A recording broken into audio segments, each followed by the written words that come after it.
Let's slow down and talk about it. Slow down long enough to see our history uprooting as it trips and turns and twists my knees. Old Man Creek is climbing up my calves. Water's kinda cold, but it ain't too bad.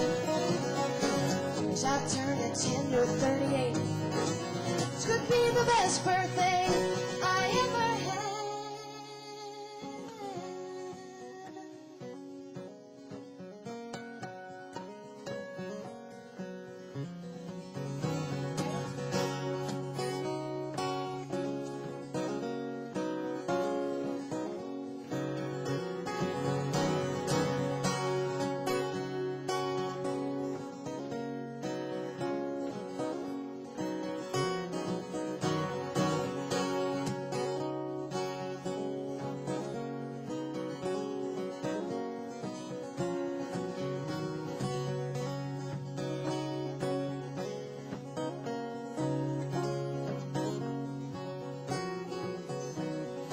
I don't even know you.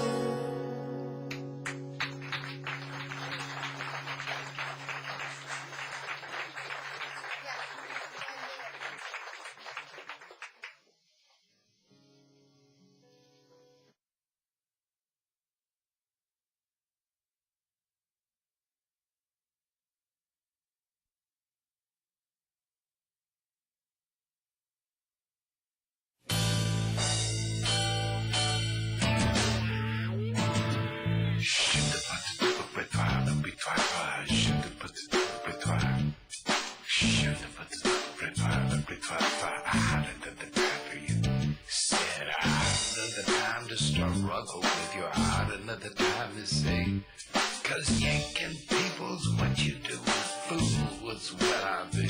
Said I don't have no time for you. Shoot the put the break fire, break fire, shoot the put the break fire, shoot.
I'd like to call this City Council meeting to order.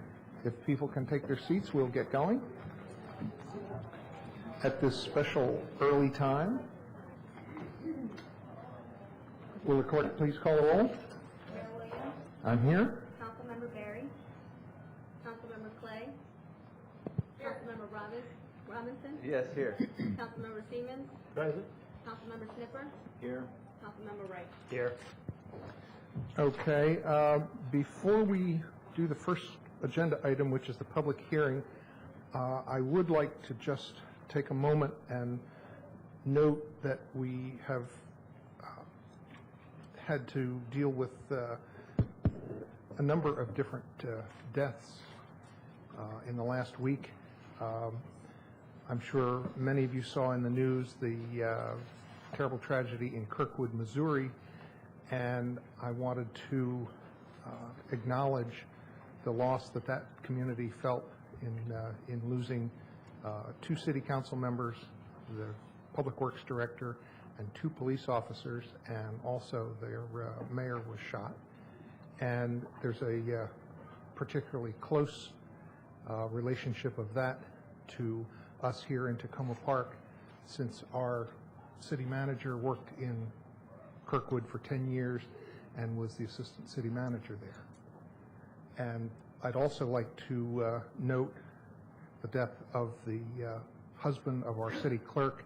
If you've been here, you might have noticed in the last couple of weeks that our city clerk was not on the dais, and we noted a family emergency that she had to deal with. Her husband died on Thursday, and so her husband is Gary Vanovic, and his services will be tomorrow evening. That information is in today's Washington Post, but the services will be at Gash's Funeral Home, 4739 Baltimore Avenue, Hyattsville, at 6 o'clock tomorrow, Tuesday, February 12th. So in recognition of the many losses that we've experienced this week, I'd like us all to observe a moment of silence.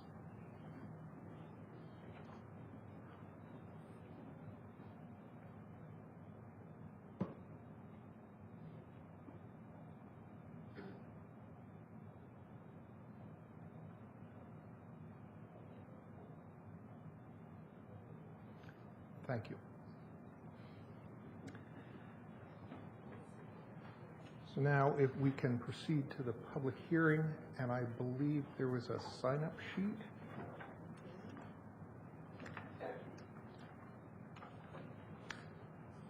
We potentially have a number of people who wish to speak tonight, so I would like to strictly adhere to the 3-minute rule that we have for public hearings, and I will use the timer, and I will take everybody who signed up on this list and then call for anybody. Yeah, another list. So I have one list, then I'll work on the second list, and then we'll hear from anybody who did not sign up as well. So the first person on the list is Susan Ogden, and she will be followed by Emma Williams and Sue Katz-Miller. Go ahead. Well, I'd like to speak in favor of the pool, being kept a pool, being reopened, for a couple of reasons. One, as I'm looking at the pools in Montgomery County, it's very telling to me that the pools that are opened are in Rockville, in Almy, in Germantown, and East Silver Spring. So this is the only Montgomery County pool that's down county. And one of the questions that kind of occurs to me is, are those Almy, Germantown, Rockville, and East Silver Spring residents having to fight to keep their pool open all the time? So it's an incredible opportunity for all the city residents to learn how to swim and to make swimming a lifelong, healthy habit. So I'm very concerned about it staying open. Thank you. Emma Williams will be followed by Sue Katz-Miller and Robert Good. Good evening. My name is Emma Williams, and I live at 7600 Maple Avenue. I'm currently a participant of Impact Silver Springs Neighborhood Impact Program, as well as a member of the Tacoma Park Community Action Group. And I'm here tonight to ask you to please keep the pool open and available to those who wish to use it. A lot of the kids here tonight and other kids who aren't here worked really hard to get a petition signed and submit that to you guys. And knowing that they did that really impressed me. And it made me come up here and speak tonight. And because growing up, I didn't have access to a pool, and I never learned to swim. And I still miss out that I have friends and they go to the beach, and when I see kids and they have that opportunity, I'm so glad that they take it. And the fact that they may not have that opportunity anymore kind of scares me. And I'd really like them to have the opportunity that I didn't have growing up. And keeping the Piney Branch pool open not only will benefit the kids here, it could benefit everyone in the community, from the kids learning to swim to the retirement community who may want to keep active, to the people who are getting rehab through the hospital and using the pool, anyone who wants to cool off on a hot summer day. It could be really beneficial to the community as a whole, not just the young people. And I really would encourage you to take into consideration everything that the people here tonight is going to say for you, so that we can really benefit the entire community and the people that you serve of Tacoma Park. Thank you. Thank you. Sue Katz-Miller, followed by Robert Gu and Marie. Thank you. Thank you. I'm the PTA co-president at Piney Branch Elementary School next door, where the pool is located. As you can see, once again, we have a lot of children and parents and teachers here tonight who are passionate about saving the pool, in part because it is crucial to the identity of our school. Thank you for hearing us in September and for passing a strong resolution at that time in support of the pool. As you know, we are back tonight to make the more specific point that we will not settle for turning the pool into a gym as proposed by the county. Here's why. As someone who has worked as a full-time volunteer on behalf of Tacoma Park Youth for many years, I want two things. I want the city to have affordable access to the gym that is sitting empty inside Piney Branch on evenings and weekends. And I want to preserve the only community pool we are likely to ever have in downtown Tacoma Park. If they pave it over, we're not going to get another one. Therefore, we are deeply appreciative that the city has uncovered the Memorandum of Understanding from 1969. Under this agreement, the city donated the land in order to, quote, create a facility that would serve the greater needs of the community in this rather densely populated section. The agreement envisioned building the pool and specified that the county council would be responsible for the operation of, quote, non-school related programs in the areas of recreation, health, and social services. It's clear to me, therefore, that the county had no right to abandon the last remnant of the community outreach aspect of this facility, which is the pool. They had no right to dump the costs of operating the pool on the YMCA or on the city. We have a right as a community to demand access to the aquatics expertise in the county recreation department, expertise paid for by our double taxes. And it is equally clear that the county should allow better and more affordable access to the gym in the after-school, evening, and weekend hours based on this original agreement. I do not see why this should require walling off any part of our school. Rather, if we take into consideration the intent of the original agreement, all useful parts of the school, including the pool, gym, and stage, should be open to the community outside of school hours as an extension of the community center. This is precisely why the school was built with no classrooms on the ground floor, so that the entire ground floor could be open to the community. As a city, we need to remind the county of the responsibility to this neighborhood and remind them that it is grossly inappropriate, given the original agreement and the needs of Maple Avenue, to expect the recreational facilities housed within Piney Branch to hit what the county calls revenue marks based on up-county socioeconomics. Rather, they need to see this unusual school outreach center as an opportunity to fulfill their stated mission to serve the underserved portions of this county. Thank you. Thank you.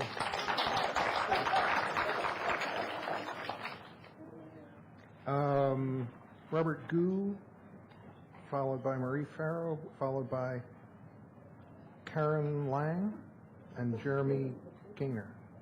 Robert Gu, 508 Elm, and Kira Gu, 508 Elm. I'm speaking also on behalf of Margot Block at 405 Beach. Kira and Margot both will attend Piney Branch Elementary School next year, and they are really looking forward to using the pool if we can restore it into operation.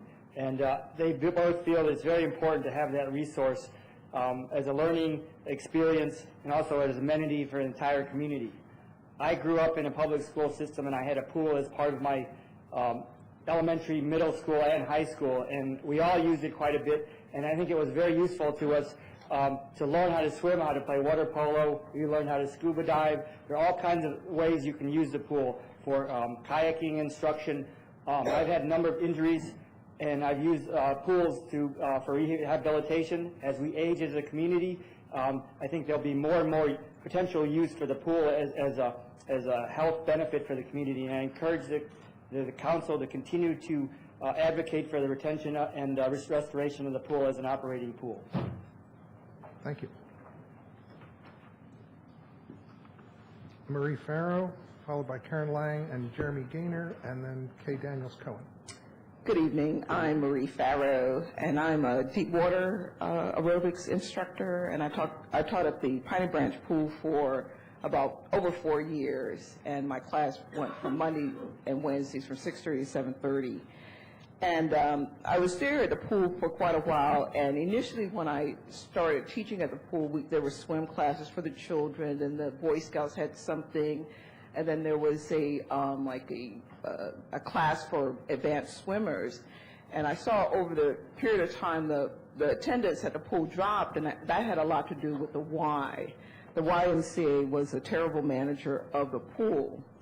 And due to the fact that they didn't maintain the pool properly, they didn't advertise their classes, those are some of the reasons why the pool is not a moneymaker. And I believe that the pool can make money for the city and the county if it's well maintained, if activities are provided and those activities are advertised within the community. Also, I saw that there was a cost that was like $400,000 for the pool. Well, I think the city council should look at what are the minimum costs that it would take to get the pool up and running. For example, we were at that pool for a long time where we had very cold water that was like 70 degrees, 80 degrees, and we exercise in that. So we need warm water, we need a lifeguard, and we also need facilities that will help persons with disabilities to access the pool. And that's like the minimum that we need. I mean, we don't need state-of-the-art or anything like that. So I would like for the city council, in terms of when you look at the budget, in terms of how you're going to get the pool up and running, just look at minimum costs: warm water, lifeguard, cleaning every now and then, and facilities for disabled. And I want the pool back because we have not exercised since September, and we had a great program. And also on Tuesdays and Thursdays, there was a shallow water program too. And I would say for my class was well attended. So I would just like to thank you for your time. Thank you. Karen Lang and Jeremy Gaynor.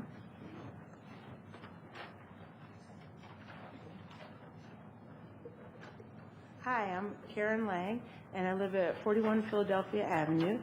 And I just want to speak as a community member about what a great asset this pool is to Tacoma Park. If it's turned into a second gym in Piney Branch, I don't think that's a great asset if we can't get access to it, like we can't get access to the first gym. But this pool, not only is it a pool in the heart of Tacoma Park, within walking distance of a large part of the city, but it's an indoor pool, meaning that right now, if it were open, we could be swimming in it.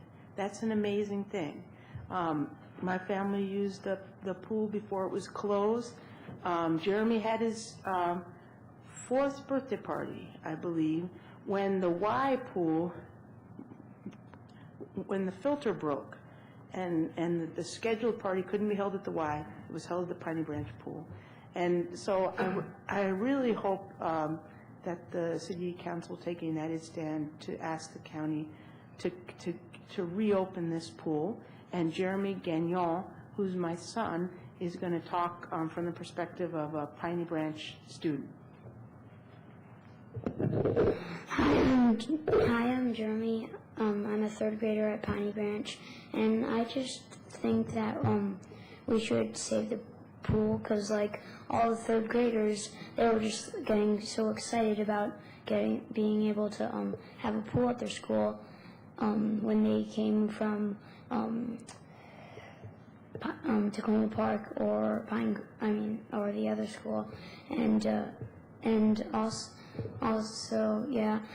also I don't think they should turn into a gym because we already have a gym, and it would actually cost more money to turn into a gym than just get the pool back. So, thank you. Thank you both.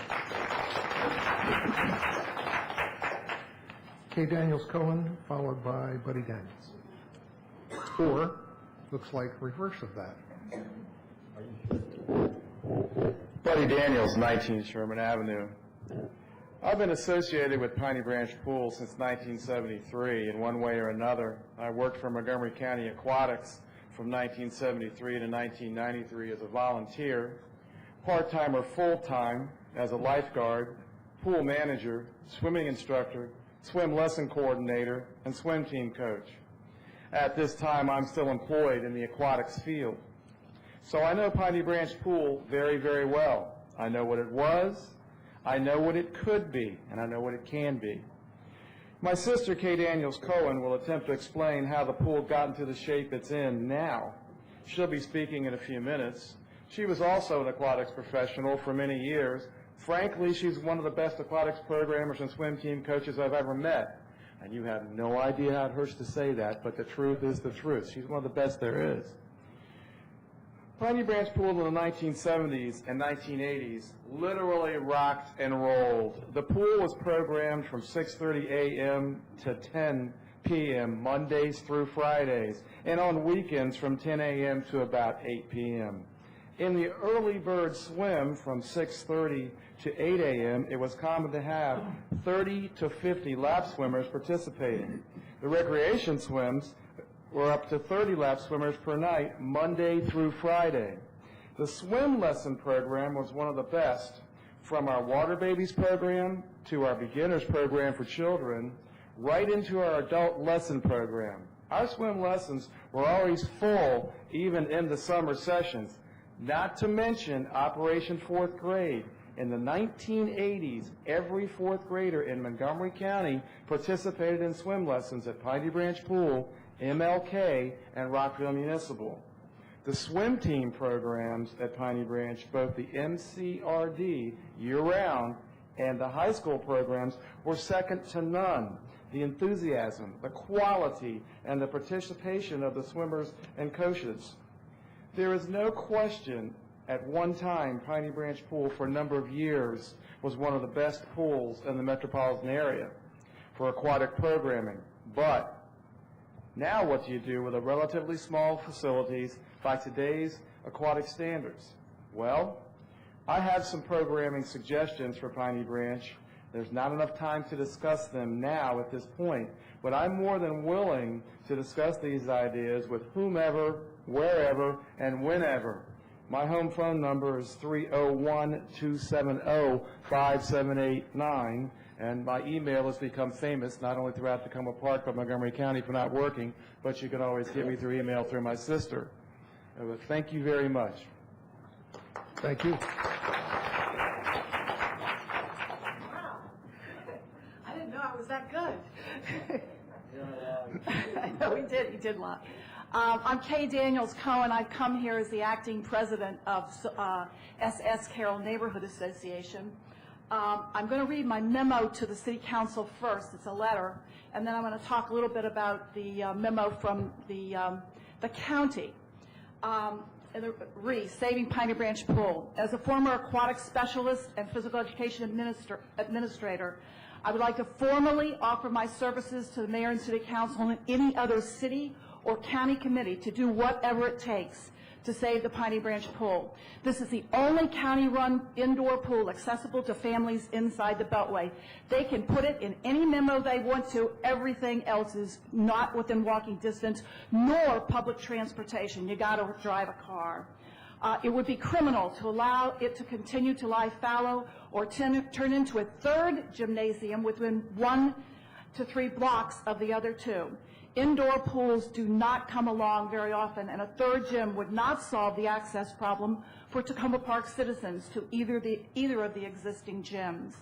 It would be an honor to have the opportunity to come up with a solution to pool usage that would serve the city, county, Board of Education, and the students and residents of Tacoma Park and the surrounding area. If the city and county can work together, this oasis on Maple Avenue can be marketed and programmed in a way to serve the community. This is a very special swimming pool that deserves some very special and urgent attention. Let me give this to you right now. I have like about 8 copies here. Now, I also got the memo that you all had on the website, and just a few notes. I went through it and I yellowed and I read. And I don't mean I read, I mean I R-E-D read it with a pen, because they're let's see where I'm all a titter here. I've read the 112707 memo from various Montgomery County agencies. And I think some of the problem here is you've got the Department of Recreation, you've got the Montgomery County Public School System, you've got the Department of Facilities, not to mention something called the ICB that schedules everything. And they're the guys that are holding everybody out of all the facilities around here. The subliminal message in this memo, and there is a subliminal message between every line, is no pool. We want you to have a gym. We want you to have a third gym that's butted right up against another gym, but no pool. And I don't know if you all read it that way or not. That's how I read it. It's not just no pool. It's no old pool. I'd like for someone to recheck the short-term facility needs and the operating costs versus revenue. There's some outrageous numbers in here, and I know my time is up. You got my memo. I'm here. I'm happy to help you. I've done a whole lot of sleuthing. The YMCA did not leave because of lack of usage. They left because there was no cooperation. I've already been to the Y and talked to them, plus a whole bunch of Montgomery County Rec Department. Bicycle. Thank you.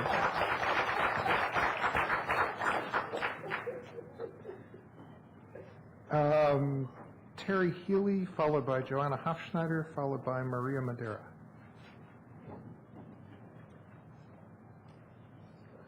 Kind of hard to follow. Terry Healy from 6501 Allegheny Avenue. But most importantly, I'm a swim team rep for the Daleview Swim Club. Last summer, I was looking forward to working with Piney Branch to bring a stroke and turn clinic to the pool, only to be kind of hijacked in August, finding out that they were not the pool was not going to be open. So what I really want to say is that if there is a pool at Piney Branch, I would do everything possible, and if the pool is accessible, to have a full year stroke and turn clinic run by Daleview as the organization, but open up to all the community to have the swimming at least once a week, 3 sessions, about 10 weeks per session, to get the swimmers out and to have the swimmers use the pool. That could also expand in the swim lessons and so forth. Again, Daleview would be the official organization running it, but we would have coaches come in and provide this service to the kids and the swimmers during the week.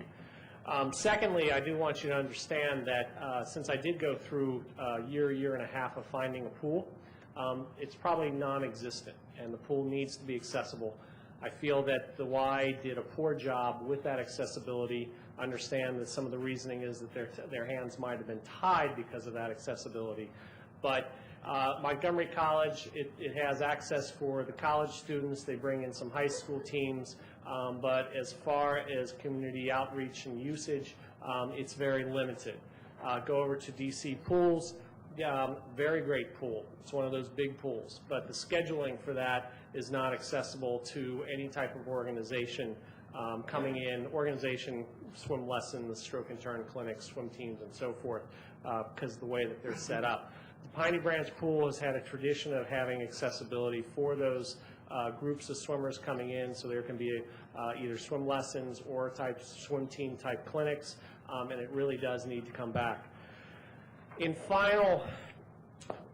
final remark I want to say, and this is from a county taxpayer, it's nice that the Department of Education doesn't want to have an indoor pool. It's nice that the Department of Recreation doesn't want to run a pool. It's nice that the county facilities doesn't want to keep a building with a pool open within this neighborhood. But we're all paying higher and higher taxes every year, and it's time that the county actually realizes that the services have to cross their boundaries to actually perform the services that we're now paying for. Thank you. Thank you.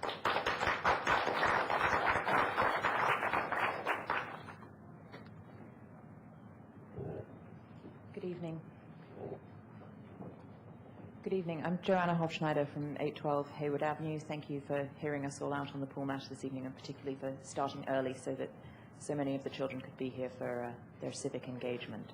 I'm the parent of a fourth grader, Ben Hofschneider, who is sitting over there. He thoroughly enjoyed the pool last year.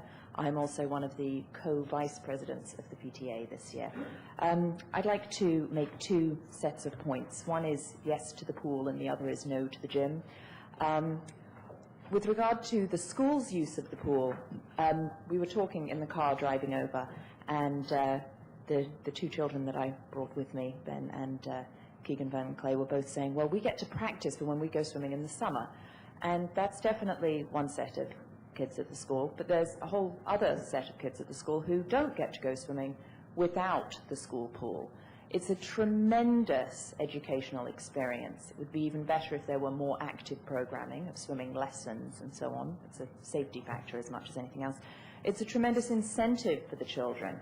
Something that all of us with young children think about is how they get enough exercise during their school day, how they get the wiggles out in a time of ever-compressed recess and ever less physical activity. And the gym that they have there, that they use during the school day, does that job well. They don't need another one. The pool did a great job. It was used as an incentive when now the incentives have been traded out to video parties or popcorn parties or things that are really the complete opposite of half an hour in a swimming pool. Some of the teachers actually go swimming with the children, which is a tremendous experience for them. It benefits all students in the school and could benefit all the families in the near community. With regard to the gym, they have a gym. It's probably empty right now. There are huge access issues. But there's a gym and an all-purpose room there just waiting to be programmed. Instead of creating another gym there, please put that energy into getting better access to the gym that they have and use a rejuvenated pool as an asset for the whole school and the whole community. Thank you for your time. Thank you.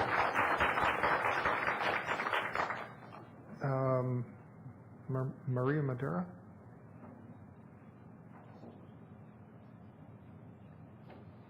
From Geneva Avenue, 202 Geneva Avenue? Okay, I guess she's not here. Is there anybody else who'd like to speak? Anybody who just came in who'd like to speak? At this point, I'll note that the residents of Victory Tower are sending a letter expressing their support for reopening the pool for the record. And there are a number of other people who couldn't be here tonight who sent emails to the City Council and the City Clerk, and their correspondence will also be part of the public record. Is there anyone else who'd like to speak? Then if we can take a moment and everybody make sure you all hold up your signs so that we can all see them. Thank you.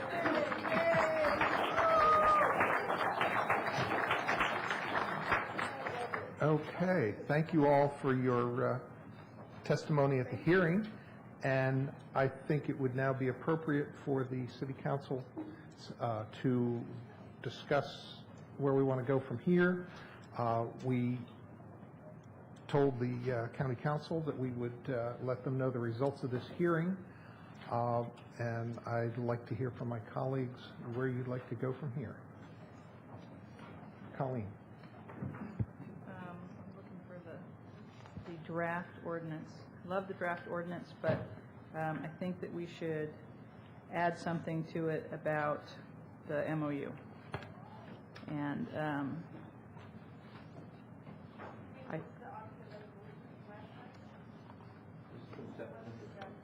see. That's the old one. Yeah, so we have the 35 persons. So when we do that new MOU, I think we should add in, I mean, I think it's going to be, a lot of it's going to be the same, but I think we should add in the information about the MOU, and not maybe the specific pool aspect of it, but I think even the broader point that the city gave the land to the county with the understanding that there were going to be community services that were provided there, and that the county was going to provide those services, and that really isn't happening anymore.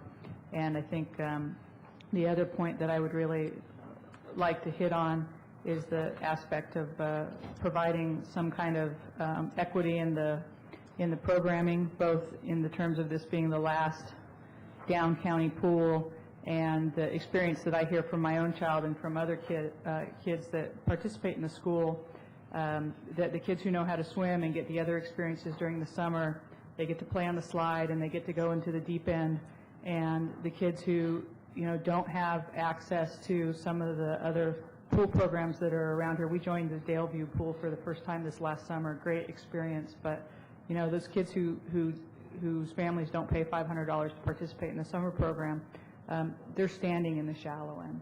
And as you might imagine, there are sort of visual disparities between those kids, and I think that we should encourage the county to address that as well in the program.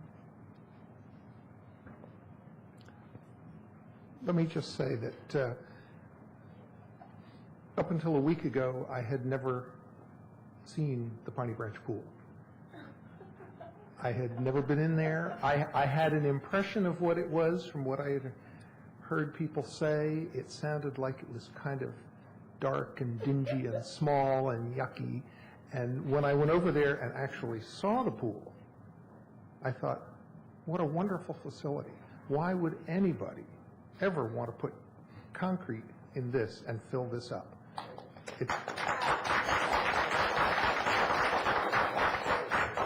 It's an outstanding resource that is crying out to be used.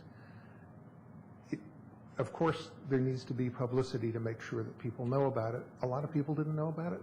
I knew there was a pool there, but I had no idea the kind of facility it is. A couple of us on the council got a full tour with the appropriate personnel who know exactly what's there. And the issues with the pool pack to condition the space and heat the pool, it was obvious that there were some design issues when that went in, and it would appear that the costs for fixing that, replacing the necessary parts, are not that big. The kind of facility that it is, the location with all the locker rooms, it's just crying out to be used. It was also clear from what the principal said that the school does not use the lockers for the gym during the school day. The only use for those lockers is for the pool. So if it's an issue of access, I think it should be fairly simple to make some modifications both in the security in the building, which might need to be done anyway, in terms of a more modern system of access among various areas in that building, and if there need to be also some kind of hard improvements in terms of maybe a little slightly different access. I would think it would be fairly easy for the county to be able to set it up so that there could easily be use of the pool during the day, during the school day, by outside groups, and not have the problem of people who are, other groups who are using the pool having access into the rest of the school building. So I think that our message to the county tomorrow and from here on out should be that we want that pool reopened. We want the county to do the necessary repairs, to look at whatever is needed to deal with access issues, potentially for the gym as well as the pool, to address how that might happen for those facilities during the school day, the rest of the time. And it was very encouraging to hear a number of individuals tonight volunteer to lend their expertise, their thoughts for programming, for bringing various ways for the community to get back in there. And what I would like to propose is that that we pull together another resolution for the county for next week to reiterate what was in the first one, incorporate that one, add a few additional points, and send that forward to the county formally, and in addition to contact the county council tomorrow and to say that we said that we would contact you after we had this hearing tonight, and that the strong message that we have heard from the community over and over again, and our strong sense of that is that they must reopen that pool, and they must do it with them paying for it, and that the city will partner with them to increase access, to come up with programming, and that we will partner with them in whatever ways we need to, aside from money, and make it work and have that valuable asset for our community. I saw Councilmember Snipper's hand, and then Councilmember Barry. I agree with everything, and just to keep this short, I talked to a member of the Board of Education who said that the board is totally in favor of keeping it as a pool. They're really a little puzzled by the whole thing. And the only concern they had was to increase the advertising so the pool would be more fully used, and thought that would be a good role for Tacoma Park, as you indicated, partnering with the county on making sure it's used. As anyone who's had a chance to visit and swim in the Natorium at the University of Maryland campus knows the kind of facility that government can build when it really is serious about building a pool. It's a fabulous place. It's huge, it's airy, it's bright, it's a destination that you can clearly spend a day. Now, the Piney Branch Pool is not a Natorium. It never will be one. But nevertheless, it's a place that exists now, and it should be fully rehabilitated with the earliest possible moment by the county. The other point is that historically, it was interesting to learn tonight that at one time it was fabulously well used, that there were as many as 50 people doing lap swims in the morning, and there were programs from the early morning to the early evening. So the notion that somehow it's the pool's fault or the community's fault that it no longer is as subscribed as it once was is nonsense. And I think if the promotion is there, the people will come. And certainly what I think we should do as quickly as possible, what I'd like to see done, is to take advantage of the folks in the audience tonight who have ideas about programming and quickly put together a list of the things that we can do in that space, because I think that the recreation people for the county and the county council members would be well served by getting more concrete details about what we as a community could do, and then at the same time some ideas about how to more effectively promote the pool and its location in its programs would also be helpful to include in that package. So, and then too, the signage on the front of the building, it's, as you drive past, it's impossible to tell what gem lies within. And one of the things we should probably do, first and foremost, is make sure that the signage on the outside of the building reflects what is within, and hopefully that for the drive-by people, and just as a reminder to the community in general, that there is a public pool there, and it is there to be used, would be a very sensible thing to do. Terry. Thank you, Mary Williams. Just for the sake of brevity, two things. One is I think it's important that when staff goes to the county council tomorrow, they be able to say that this council was unanimous in our opinion that we should keep that pool open.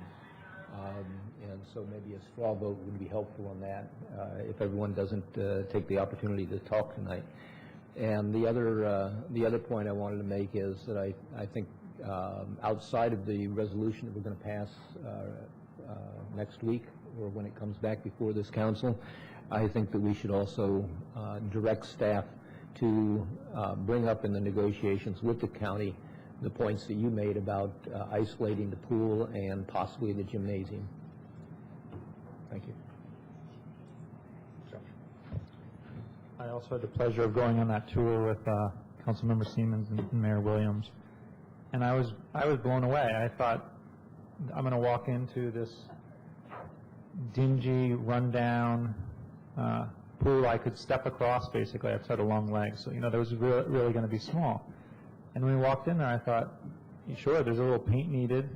There's some water obviously needed in the pool, but it's a substantial, serious pool that you can swim laps in, that kids can play in. And so I was incredibly encouraged when I saw that. And then we got to have detailed conversations with the gentleman who runs the facilities of the school and a representative from the facilities department at the Board of Ed. And it's not that expensive to fix the problem with the temperature. So I definitely think we should ask the pool be reopened, make it clear that we want those capital investments made to improve the pool.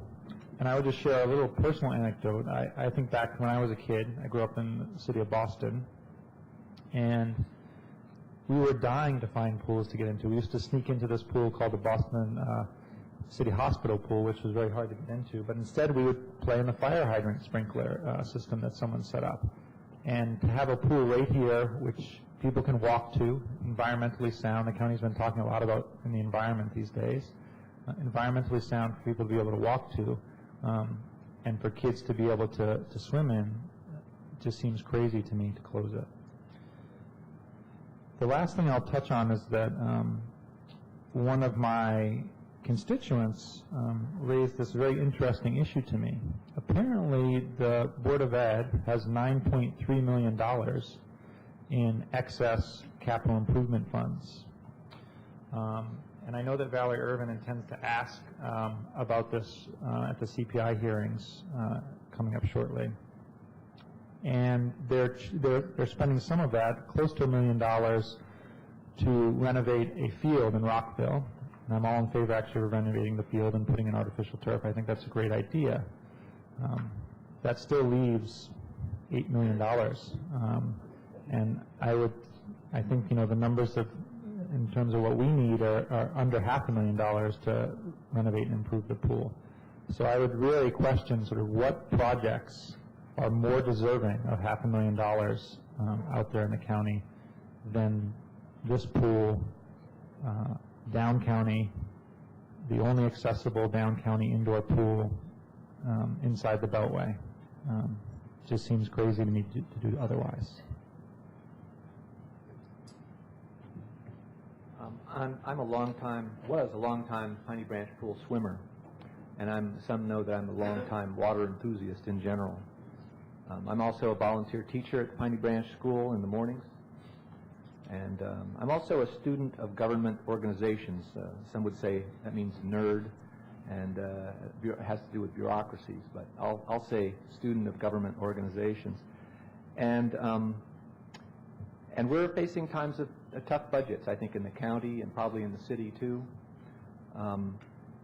In the past, I think that government entities, government organizations, sometimes in flush times, they feel that they can do their thing, and another bureaucracy can do its thing, and another bureaucracy can do its thing, and it becomes sort of siloed, or different entities feel they have one responsibility. And that may be what happened here at this pool, that the Department of Education felt that it had responsibility for the school and collaborating with our city or our community took a back seat or was put on the back burner, and I think we have an opportunity now to change that. There's also, of course, the issue of double taxation, which is very important. And I also got today an email questioning putting that pool back into use on two points. One is staffing, can we afford the staffing? And the other is safety concerns. But I think we can address all those, that the different government entities can work together and make this pool work. I hope so, because I think we're at, are you ready for this, a watershed moment. And if I can just add quickly that on the issue of double taxation, that my recollection is that city residents pay somewhere north of $300,000 a year in recreation tax to the county, and essentially get no recreation programming and no recreation facilities in return. So it's high time that we got some services and some facilities taken care of. So I guess we are unanimous up here that the message to the county is, you fix it with county money now, keep it a pool. Thank you all very much.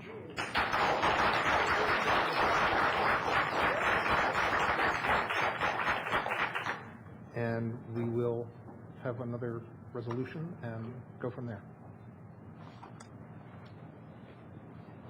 Are there any council comments on anything else moving on the agenda? Councilmember Siemens, followed by Councilmember Clay. Thank you. I would just like to call attention to the community that during the month of March, the city will have an exhibit of Ethiopian art in our gallery here at the Municipal Building, part of the Tacoma Park Community Center. That's during the month of March. It's going to feature the works of artists from local Ethiopian artists and also from artists from Ethiopia itself. We'll also have a display of local children's art in the hallways off of the gallery. And on March 8th is a reception recognizing the opening of the display. We'll have Ethiopian food, a traditional Ethiopian coffee ceremony, along with other things, music and other activities. So please everyone come March 8th for the reception, and also for the month of March, stop in and see the artwork itself. The reception is from 3:30 to 5:30 on March 8th. Thank you. Thank you. Let's see, the first comment I have is that the Transportation Planning Board for the Metropolitan Washington area is interested in seeing 2 to 3 folks from Tacoma Park participate in some short workshops that they have about learning how to be advocates for transportation planning issues. So I'm looking for names and a contact for folks. They said that they'll actually go ahead and make the calls if we just refer some folks.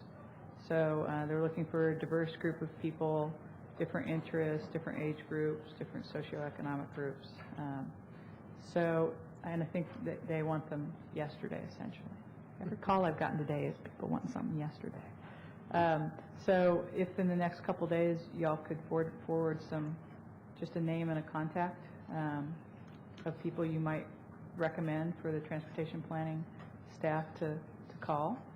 I have a couple people who are possibilities. One is very interested in bicycle planning, and the other one's interested in pedestrian friendly activities. So anything that you have, just email them to me and I will forward them right on. And it might help if you email us with a reminder. Okay, I can do that. I got yet another report from the crime analyst, which I find so incredibly useful. I just can't even tell you how useful I find that information. I think there were 6 to 8 car break-ins in my ward that I was able to identify, 2 of them within a block of my house. I found out about one of them on Sunday, but the other one I actually found out through the crime report. So it's good to know what activity is going on. because the other thing that it relates to is that people on Elm and Heather are parking their vehicles in their front yards and side yards and backyards, some with gravel down and some not. And as we've been talking to people about that, the response that I've been getting is that they're doing it because of all the break-ins. So I mean, it's a code issue, and the other neighbors aren't very happy about it. But it's also interesting to see the support for why it is they identify they're engaging in that behavior. I don't have a solution, but I thought it was an interesting connection. Two more items. So one of the pet peeves in my neighborhood, to piggyback on some of Doug's exciting activities, is not actually flyers, but real estate signs. I'm being driven crazy by real estate signs. Well, there's a house on my block that's been for sale. It seems like for 6 months, but it's probably only been 2. But what that means is that every weekend I get lovely red, white, and black signs posted in my front yard. And right as you're coming down Elm into the circle, you know, people are using the circles, essentially. The real estate agents are anyway. Other people haven't started doing it, but the real estate agents are using this for their advertising area. And so I've been picking up the signs and throwing them away when they're in my yard. And have had a couple of conversations with the real estate people who insist that that's just the best way for them to advertise. But you know, no other community that I have lived in has tolerated all those real estate signs all over the place. And sometimes on my corner and on the corner of like Larch and Elm, and sometimes when you go over to Flower or Central and Jackson, there's signs on every single corner from, you know, 10 to 4 on Saturdays and Sundays. And it's just ugly. And it generates trash. I've lived in some communities where when people do excessive flyering or illegal posting, they actually get billed for the cleanup costs. So that's my pet peeve gripe for the day. And the last thing that I want to share with you is related kind of to the priorities. But as you recall, when I was first elected last time, I was really interested in doing a youth council, but wasn't certain how long I might actually be on the council. I wanted to make sure I was actually going to stay for another term before I committed to that, because I think it's important before you gauge young people that you're actually able to make a long-term commitment. But there are youth councils all over the United States, and the National League of Cities has a website that's dedicated to this that has links to all of them. I pulled up one from San Francisco because I used to live there, but I think that it's something really viable that we could do to engage young people in our community. It was exciting to see all the kids come out and talk about the pool, but to have a more formal forum for that interaction to occur with support. Young people in my ward have been asking for this kind of opportunity to engage in community service and to engage in the political process. So I guess I'd like y'all to check it out, see what you think, so that we could talk about the possibilities. It would take, I think, all of us to support it. I recognize it's not something I could just provide all the support for on my own. So I think we would have to have some significant support from everybody else. Thank you. Anybody else? Thank you, Mayor Williams. First, I just want to remind everyone, as everyone knows, there's an election tomorrow. So I encourage everyone to come out and vote. The second is that on Wednesday the 13th at 7:30 at Victory Towers, there's going to be something called Focus on Old Tacoma, and it's a forum to discuss how we can attract additional businesses to the Old Town area.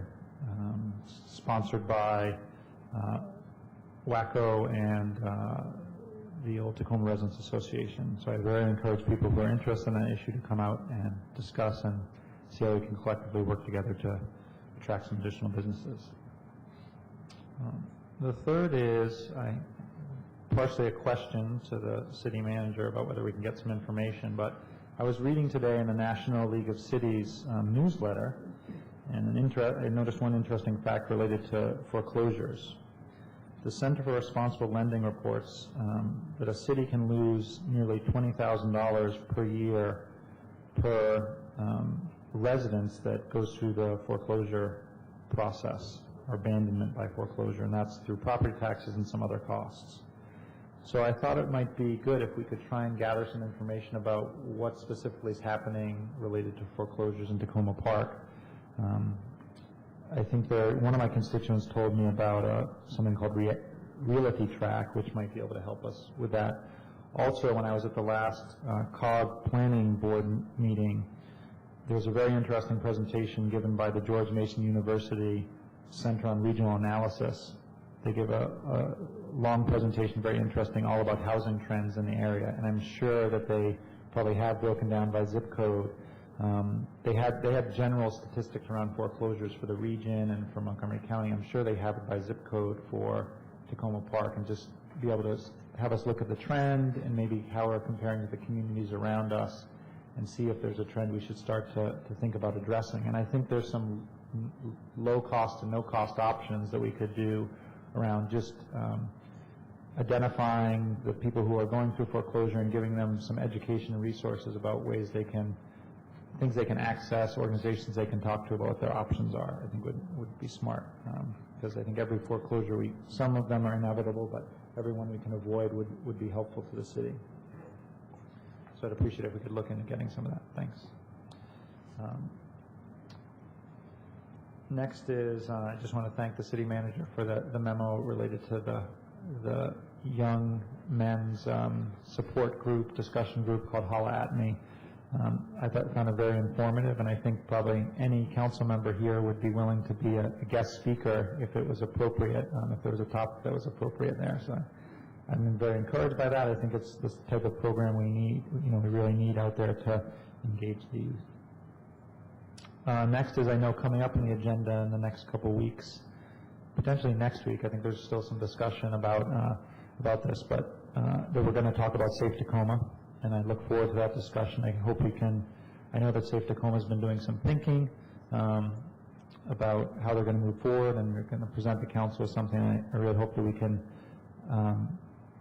bring closure to the debate about how they're going to move forward and the funds associated with that. So I look forward to that discussion next week. And lastly, I just had one additional thought related to the pool, which I think we should push and pitch the county on the idea that this could be sort of the first example of a way that we coordinate around using the county facilities to the benefit of the residents, and really figure out a way to not be bureaucratic and make the resources we have and the various levels of governments work for the people that need them. And that maybe it's first the pool and then the gym, and we want to be a partner in that, but we really need to cut through that bureaucracy and just say sort of what are the outcomes we're trying to achieve. So. And I'll just note that I had a very interesting time last week spending 4 days in Annapolis. They're lobbying on behalf of a number of people, different organizations. They're for COG, they're for the city, they're for Maryland Municipal League, and the Thursday and Friday I was fully immersed in in kind of life in Annapolis during the legislative session. There with the Maryland Mayors Association. There were about 60 mayors there, and it was a good opportunity to talk with my colleagues from across the state about issues of common concern and find out how people do things in other places. One of the things that I checked with a number of colleagues about was the question that came up a couple of weeks ago from Councilmember Wright about whether mayors introduce resolutions or ordinances, and there was unanimous agreement that yes, mayors do that, but not too often. So that reinforced my sense that we don't have a kind of a pure Robert's rules where the chair doesn't kind of engage in the debate and participate in those ways. It's kind of a hybrid system. But it was a very informative conference, and I was immersed enough that I found that I didn't see any television, I didn't read any newspapers, and it was only through word of mouth that I found out about various things going on in the world for 2 days. And, you know, you're always in a pretty intense environment when that happens. No email, no anything. And had the opportunity to talk with a number of our representatives there from Montgomery County, from Tacoma Park, and had an interesting briefing from the controller, Peter Francho, who talked about foreclosures and where we're going with that, and the fact that whereas a year ago people were talking about maybe the subprime lending difficulties had reached bottom and that they would only be residential in nature, not commercial, that has turned around to where the same people a year later are saying, no, we haven't reached bottom, and yes, it will extend to the commercial sector with potentially $170 trillion in write-offs. So his message to local government was, hang on to your hats, hang on to your money. We'll come out of it, but there's some rough waters ahead. Budget very conservatively. Dan? I saw your note about the 170 trillion, and then there was billion in parentheses with a question mark, and I was hoping it was the billion. I think it's the trillion. I hear you say it's the trillion. City Manager Matthews, I'd like you to pass on to Alana Blanchard appreciation. She ran a traffic calming get-together in the Pinecrest neighborhood in Ward 3 the other night. It was very well run.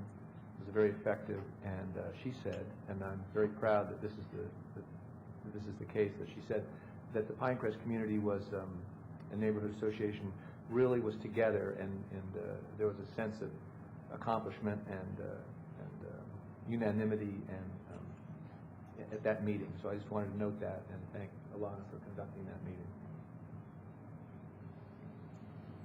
Okay, if there are no further comments, the agenda, people will notice that we have one additional agenda item this evening, which is kind of item 3A on your agenda.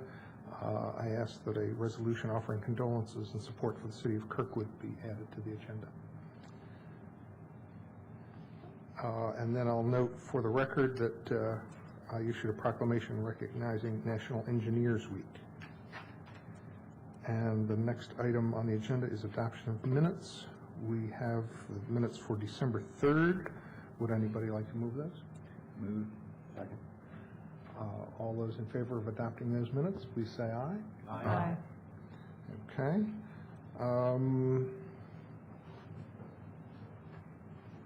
The next item is public comment. If there's anybody here to comment on any items that are not on our regular meeting agenda, but therefore anything on the work session or anything not on the agenda this evening at all, is there anybody who'd like to make any public comment? Okay, seeing none, we'll move along to the city manager's comments. At your places on the dais this evening, I left for you a copy of a memo I received from Alana Blanchard, and basically this is transmitting to the council the results of a feasibility study conducted by SHA. I think some of the more tenured members of the council may think back a few years ago where the council had asked staff to contact SHA and ask them to do a review and analysis of the very difficult intersection in Tacoma Junction, which is the intersection of Carroll, Ethan Allen, and Sycamore. Obviously, I'm just giving to you this evening, but I would ask that maybe the council take a look at this, and if the council is comfortable that at some future date with the council's concurrence that the city formally requests that SHA undertake a public input process on the various design options that are set forth in this document.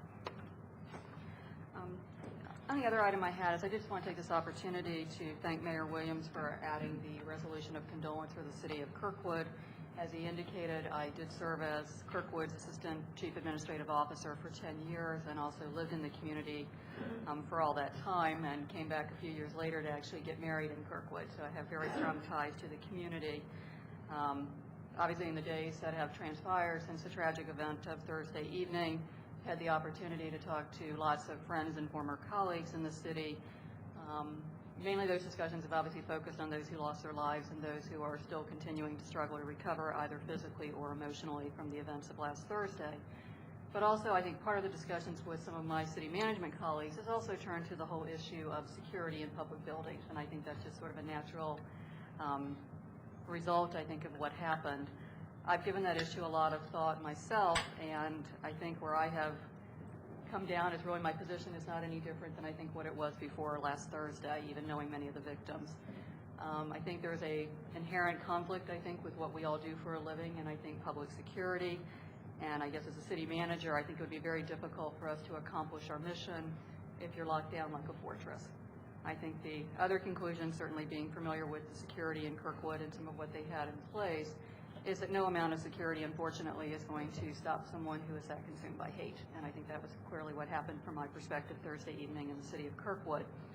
Having said that, however, I do think it's incumbent upon me as your city manager, and I think this council as the elected body of this community, to make sure that we do have the appropriate measures in place.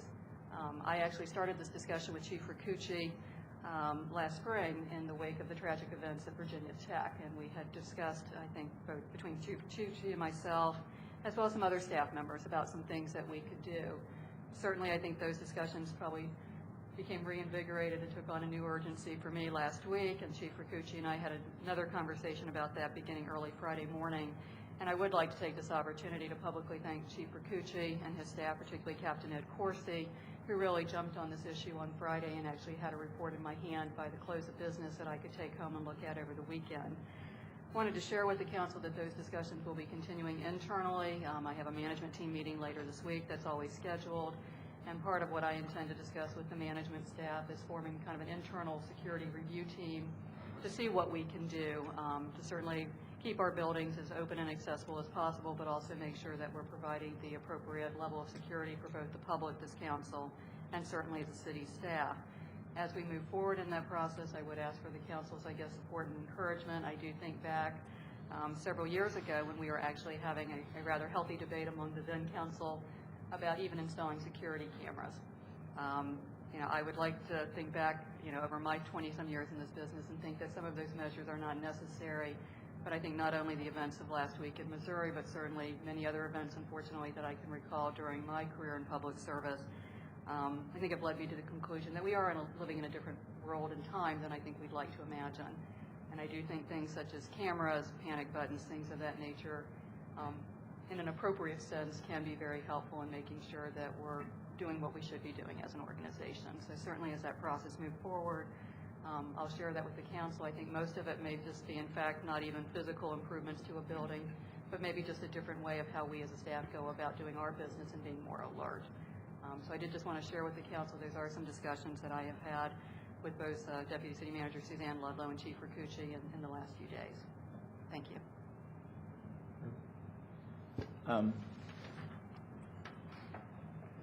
Well, I appreciate the sentiment behind the concern for safety along the lines of, particularly after the incident in Kirkwood. I think it's useful to keep in mind the risk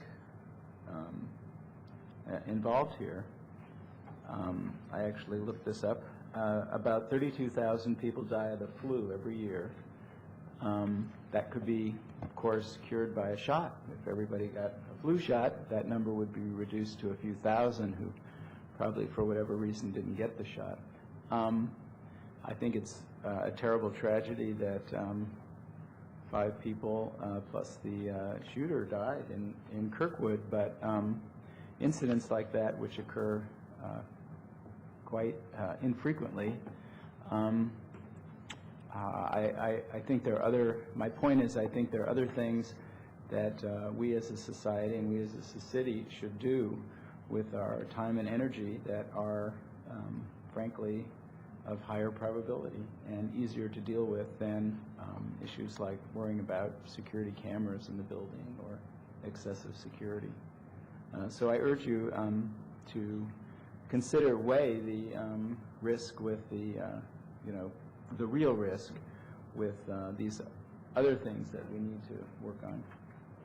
Yeah, and I don't disagree, Councilmember Snipper, and I certainly, as I indicated, I think even as having a personal tie to Kirkwood, I don't think it's sad. These have been discussions that, quite frankly, have been taking place, I think, with the staff. Without getting into specific details, just concerns that some of the staff have had over a period of time. And I think you're right. I think the response needs to be measured. And certainly, I don't see a lot of changes, but I think there have been some things that have been suggested previously by Chief Kikuchi, even going back as far as last year, that I think are minor, but I think would give certain staff members that are in occupations where they deal with perhaps angrier people some sense of comfort. And I think one of the issues that you sometimes see is particularly in areas where you're dealing with traffic tickets and dealing with people who aren't very happy, that even just having a little bit more of a physical barrier would give the staff some level of comfort. So I think we're just looking at locks and things of that nature that are probably transparent to the public, but I think would be appropriate measures to take. So I do understand your concern, though. Any other questions? Okay, thank you. So we will move on to the regular meeting and agenda item 2, which is second reading ordinance making technical amendments to our code concerning rights of non-U.S. citizens. Anybody want to introduce that? Move that? Moved by Councilmember Snipper, seconded by Councilmember Barry. Does anybody have any comments to make? Councilmember Clay. I actually have found out that I cannot vote on this. But you already did. I know. Don't tell anybody. This is a matter of public record. Yes, but Would you like to remove your vote? No, I don't think so. I guess the point is not the, it's actually not asking the police not to ask people. It's the prohibition on the city sharing the information with anybody, if they have it, because there was some piece that was written into the federal law that precluded local governments from refusing to share the information. And I think frequently people submit bills, saying that they're not going to provide funding for it, but it's actually the specific piece about, it's not about asking for the police not to ask the question, it's if they have the information not to share it component of it, which causes problems for me. And I know I work in an office that's maybe a little more politically charged than our other 2 federal employees, but I'm going to accuse myself. Okay. Any sense from anybody else that you need to do the same? Okay. Other comments? Councilmember Siemens. I was just curious. I know that Councilmember Wright had suggested some changes in the wording on this, and I wondered if that was actually presented as a motion. Councilmember Wright? I'm sorry. Did you have language that you wanted to add? Did you have language that you were going to propose for change? I don't actually have it in front of me, unless one of the things I asked for was the original ordinance. There should be a copy of that at each of your places at the dais. I believe Ms. Andia took care of that before the meeting started. Yes, thanks.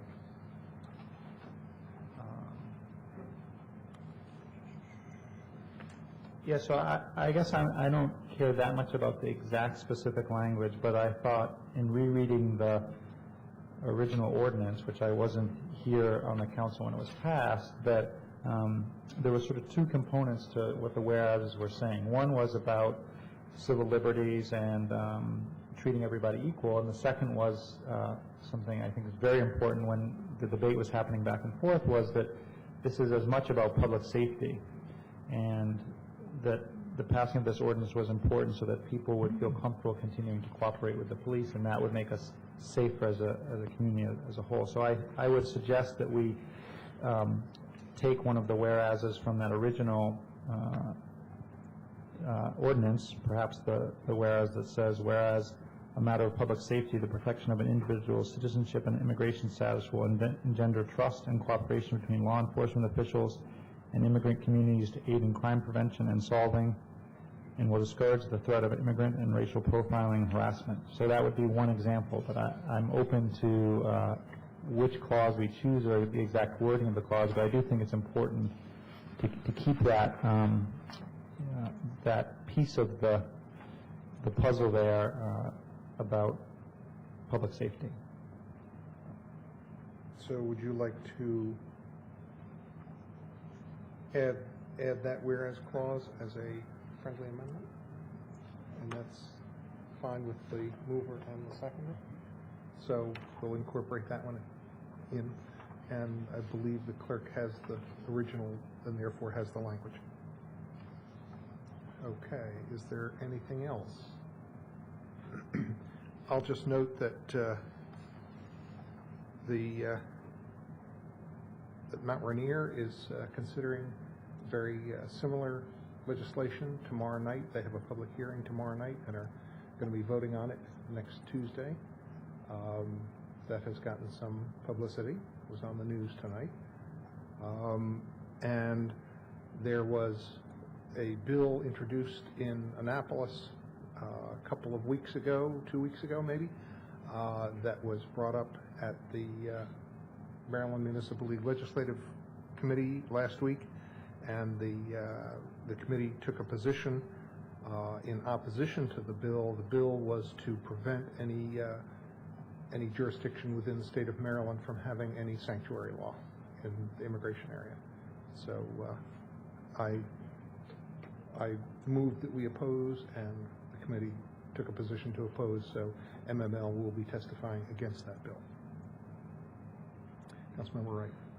The one other comment I would make, I received recently from a constituent, I think actually of Dan Robinson's, and I just received it recently, so I haven't had a chance to fully read through it.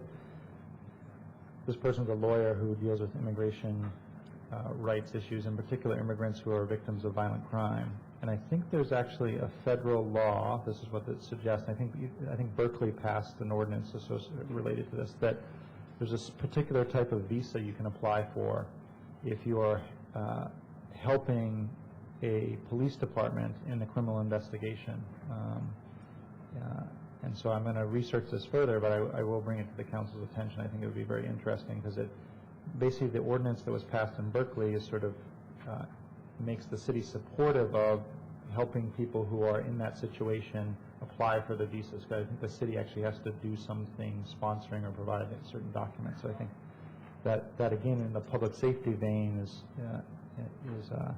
very important, and I'll get that information to all of you to look at for future consideration. Good, thank you. Any other comments? Is there any public comment on this ordinance?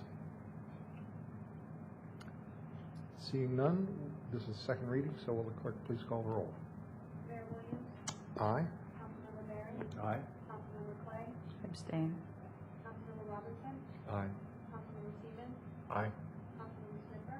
Aye. Councilmember Wright? Aye. Okay, the ordinance passes. The next item on the agenda is a resolution of condolence for the friends and family of Montgomery County Councilmember Marilyn Praisner. Would somebody like to move this resolution? Moved. Second. I think that was moved by Councilmember Wright, seconded by Councilmember Sniffer. Anybody like to comment on this?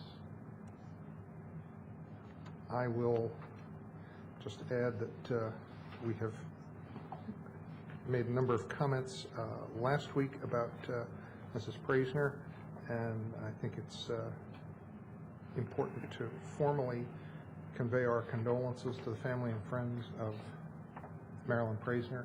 She served residents of the county for 17 years on the county council and 8 years on the school board, and she was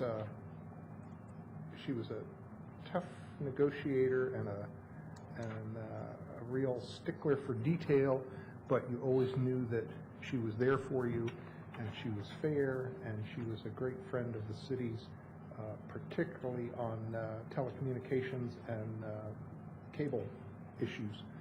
She knew those better than anybody, and was always ready to help Tacoma Park in those areas. Also very active in the National Association of Counties and at the Metropolitan Washington Council of Governments.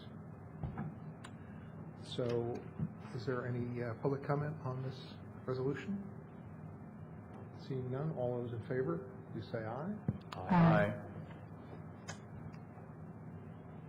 And the next item is the new item 3A, which is the resolution offering condolences and support for the city of Kirkwood. Would someone like to introduce the resolution? Sure. I think I heard Councilmember Siemens move it and Councilmember Barry second. Is that correct? Any comments? I think we've said a number of things this evening already, and the city manager had a number of very pertinent comments. Is there any public comment? All those in favor of the resolution, please say aye. Aye. And I believe the city manager will convey this resolution to appropriate people in Kirkwood. And the next item on the agenda is the consent agenda. There are 6 items on the consent agenda. Single reading ordinance awarding a contract for the purchase of 2 trucks, resolution extending the term of the Health Services Impact Committee, a resolution providing for appointments to the Arts and Humanities Commission, the Tree Commission, the Ethics Commission, and the Public Safety Citizens Advisory Committee. I don't see anybody. Yes, Councilmember? I'd like to pull off item B. Item B, okay. That leaves 5 items on the consent agenda. Any other? Okay, all those in favor of the consent agenda, please say aye. Aye. Any nay? Okay. Item 4B, resolution extending the term of the Health Services Impact Committee. Councilmember Clay. So as you might guess, my issue is that we now have 2 years of the Health Services Impact Committee. And when we started with this committee, we were going to have 2 committees. We were going to have a land use committee to address the issues of what occurs with the actual land use impacts of a change of use of the Washington Adventist Hospital site. And somehow we've managed to have 2 years of the Health Services Impact Committee, and I think, is it tonight or next week, we're continuing to vote on funding for a health services survey. We're providing support to the Health Services Impact Committee, but we can't manage to get it together to put together the Land Use Committee. And I think it's been ignored to death. And that happens frequently in politics. You have an issue out there, people say they're going to do something about it, everybody talks about it. We have the meeting. We've now had, I think, 2 series of meetings where we were going to put together this Land Use Committee, and then it never comes back up again for discussion. And so while I don't have any objection to renewing the Health Services Impact Committee, I'm not going to vote for it until we address this issue of the Land Use Committee. Any other comments? Councilmember Snifter. I will vote for this this Impact Committee, but I support Councilmember Clay's strongly urging that we do take the Land Use Committee up. The hospital has submitted its special exception request. They are continuing to move forward. We do so. The council needs to move forward on this other issue. So I agree with Councilmember Clay that we need the other committee. Councilmember Siemens. I'm feeling like they don't have enough information at this point. I'm not even sure at this point what the status of the work of the Health Services Impact Committee is. And I wonder if we're going to be, if they're going to be coming back in to talk to us soon, or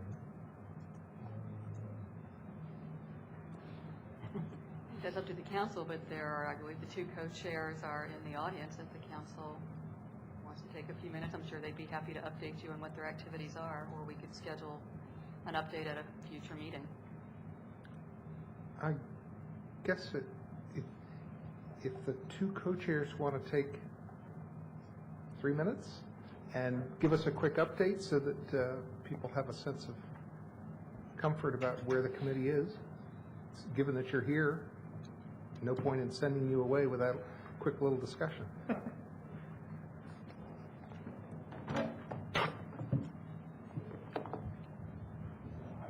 Welcome if you just want to remind folks who you are.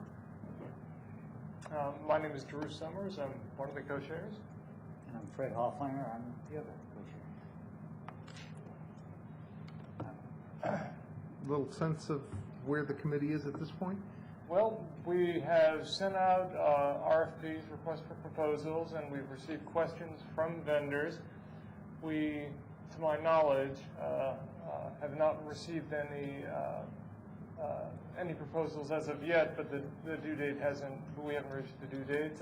We expect to receive some based on the questions that we've received thus far. We've secured funding from, excuse me, the council, and also funding, I believe, has, the city manager is in receipt of funds now? We have not. I have verbal written confirmation from Jerry Stocks. I just need to develop an agreement that's kind of sitting in my court right now. But he did provide written confirmation that the hospital would be providing the matching funds. Great. To my knowledge, we have not lost any more members since the last time we spoke before the council.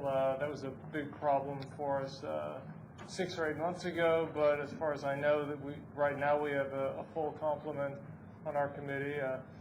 As long as I've got a chance to say something, I just want to, strongly support Councilmember Clay's position about the other committee getting going, which is not to say that both Fred and I, originally were in support of there just being one committee, but we have not gone into the land use issues specifically because we assumed there would be another committee forming, and we hope that there is, but if another committee is not seated, we certainly will be glad to move on to some of those issues, and we will work to recruit at least a few more members who would have the appropriate expertise. I know that Councilmember Clay has already offered to give us the names of some folks who have expressed interest. Anything else? No, we have viewed it as health services being our bailiwick, not the land use. We've drawn that distinction from the outset. If you would care us to consider otherwise, please give us that direction. In the absence of that, we'll continue to confine ourselves to health services. So then any holdup is on this side of the table then? Pretty much. Okay. Thank you. Are there any questions? I don't have a question, but I thank both of you for your continued service. It's good to see you again. I haven't seen you since I was spending time on the Health Services Impact Committee. I definitely agree that we need to address the land use issue one way or the other. I feel slightly that, towards the idea that it could be incorporated into one committee, but I don't have a strong opinion. I think the main thing is we need to start on it, and that we need to make sure that the two parties or the two entities are in some way working and communicating together, because I think, as both of you would agree, the issues are interlinked and interconnected. But I think the most important thing is to get started so we don't get caught with our pants down. Well, then we'll go hide in the pool.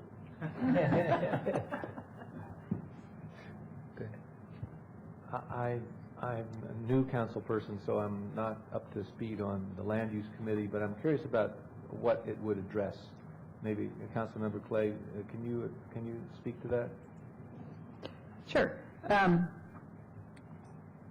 If the hospital takes even a portion of its operations elsewhere, there will be a change in the way that that property is utilized.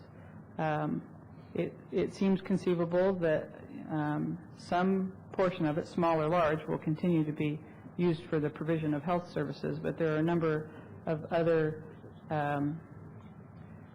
possible uses then for excess land that's no longer used for health services. It may be that the Adventist community attaches those to the college in some way. It may be that they sell some portion of the land. It may be that they develop some portion of land. But any of those decisions will have numerous impacts on the city, some of which will be traffic, some of which will be, bringing different folks into the community that might need other kinds of services. Some of them will be potential impacts on our tax revenue and tax base.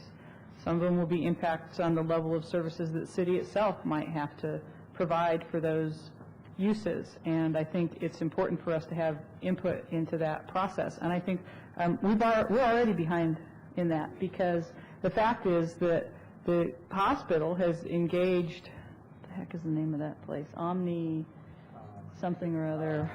Oh, the folks that have been going around interviewing? Yeah. Dynamis? Dynamis, that's the name of the group. Have been going around and interviewing people one at a time, which is not a public process.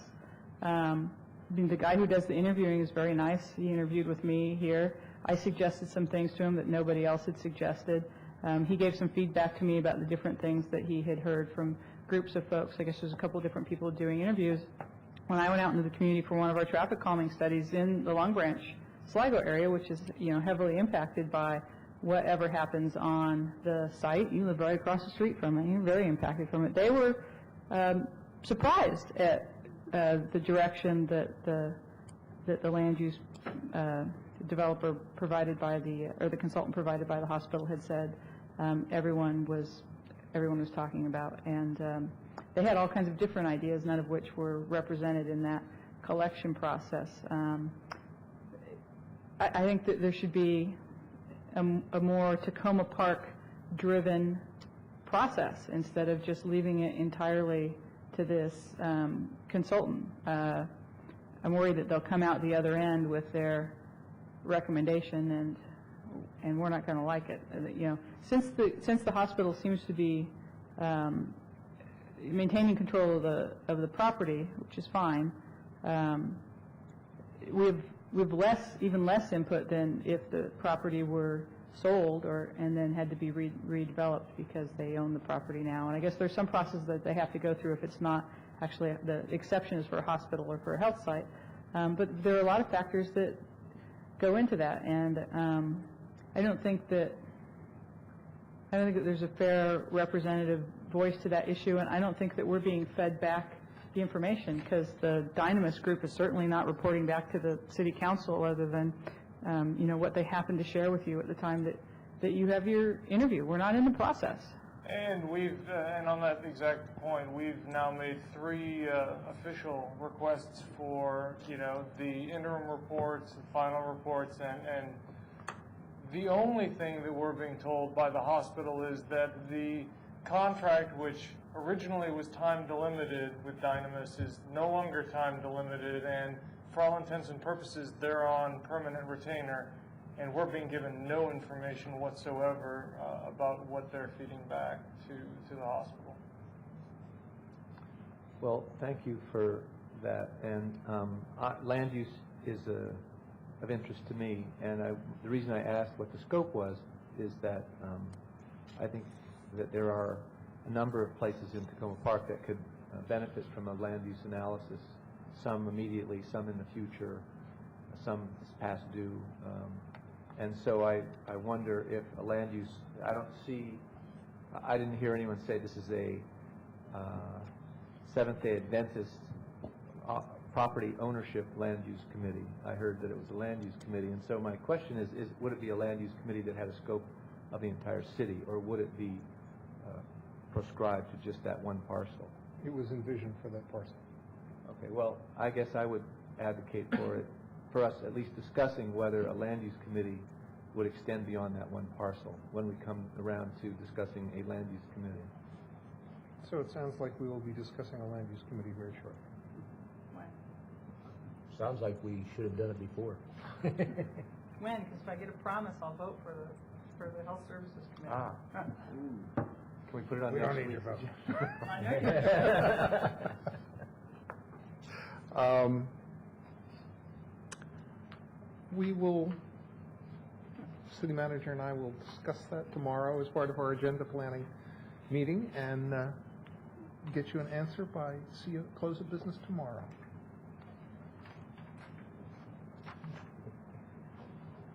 I would imagine it will be in the next couple of weeks. There you go. Close the deal.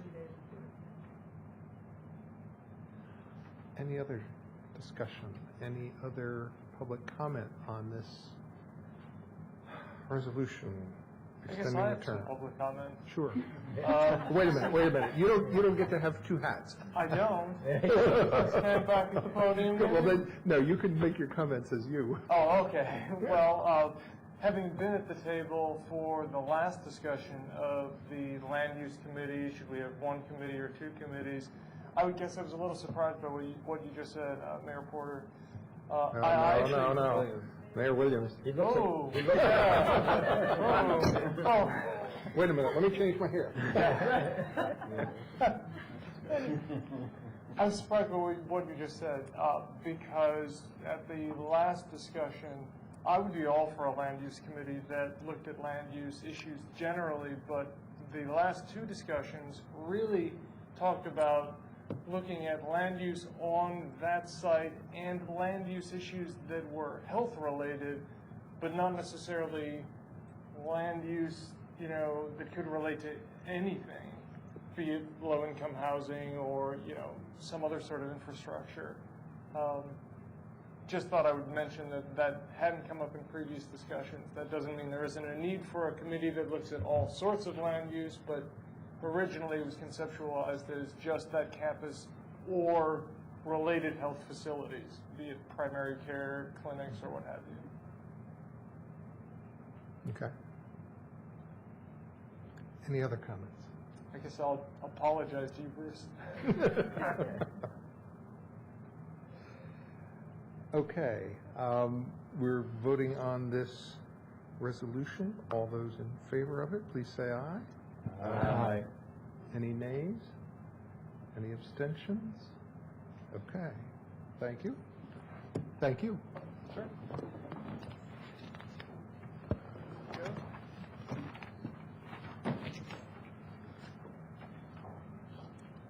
I would propose that since we started at 6:45, we take our break now and come back in somewhere between 5 and 10 minutes and continue with the two work session discussions. Great.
offset the construction cost of a proposed parking structure. Over time, as the review process continued, went very slowly, and construction costs increased. That project was put to the side, and the program was, or the monies were reprogrammed with the state's permission to complete the phase 2 of the Carroll Avenue Streetscape project, and to start a parking enhancement program working with the owners of the private parking lots in the Old Town area. When we submitted that request for reprogramming of the funding, we specifically asked that the $300,000 loan be restructured to allow for the completion of the Carroll Avenue streetscape improvements as a grant, and then the parking lot improvements under a loan scenario, with the intent being that the money would be used for private property owners, and they would be repaying it back to the city, who in turn would repay it to the state. The council at that time did not want to enter into any debt to complete the Carroll Avenue streetscape projects. Our proposal was submitted to the Board of Public Works, which approved the reprogramming of the funds as far as the project, but came back with a different financing scenario. Basically, they took the $300,000 loan, gave us it as a $150,000 grant and $150,000 loan. And we have since asked them to resubmit it.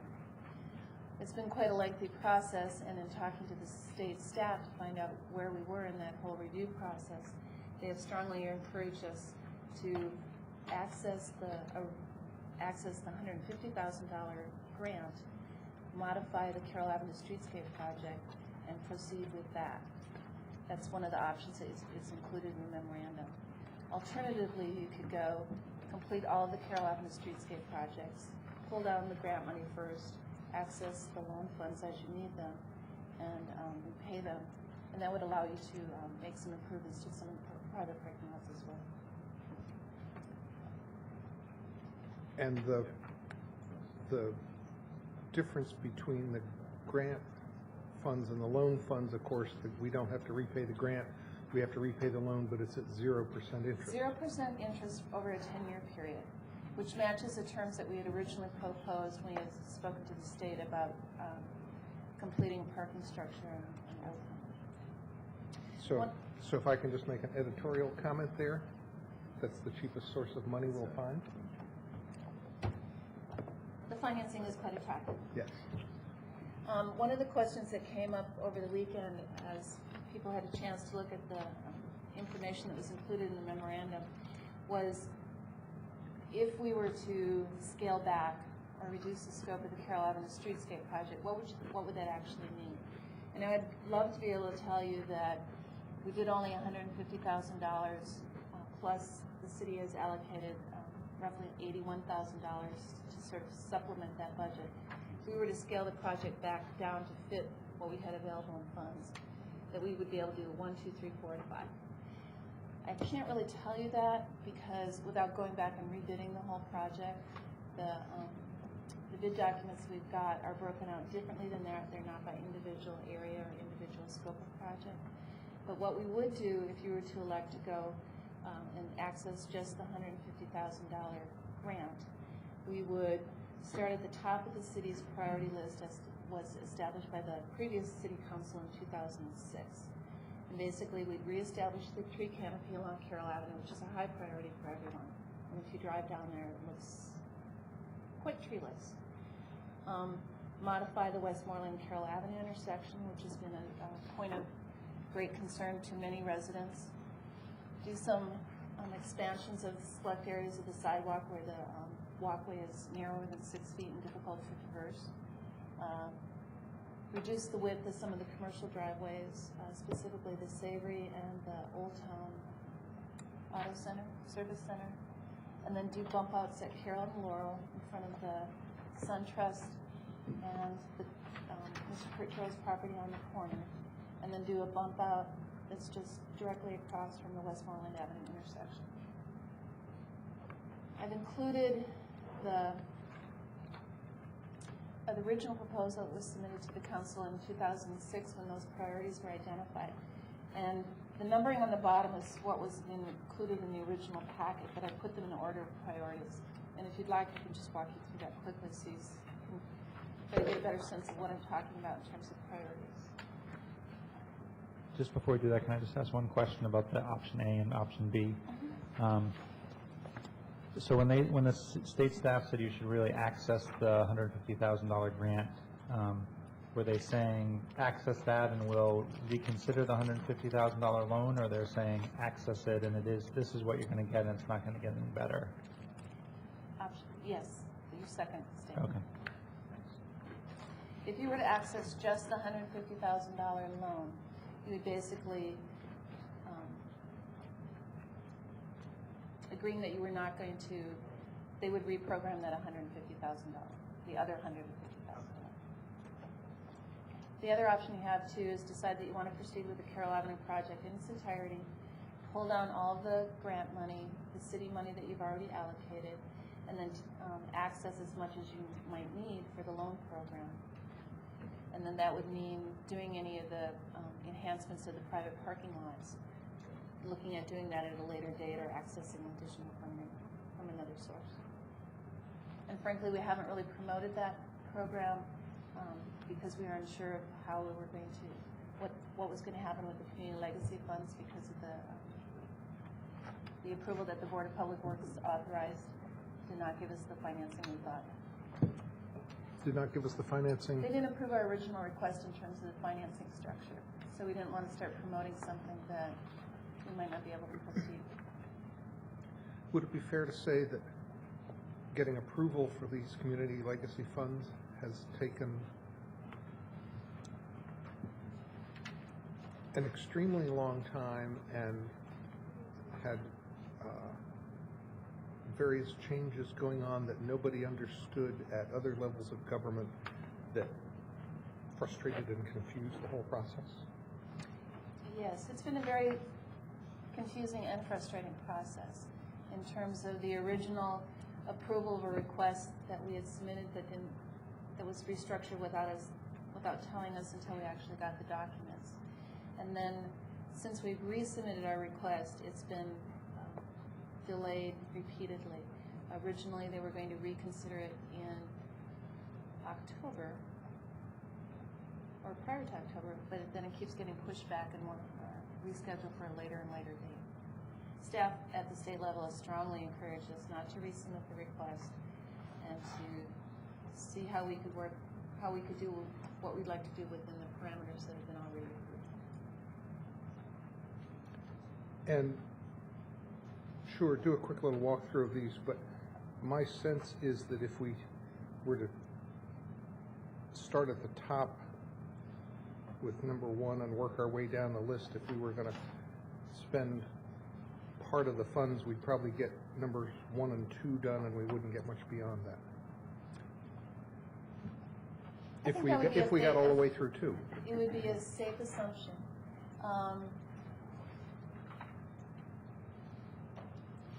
It would be a safe assumption that we would most definitely get 1 and 2 done. The balance of the improvements, I would like to think that we could incorporate them within the $150,000 plus the city's monies that you've programmed, but I wouldn't be able to guarantee it.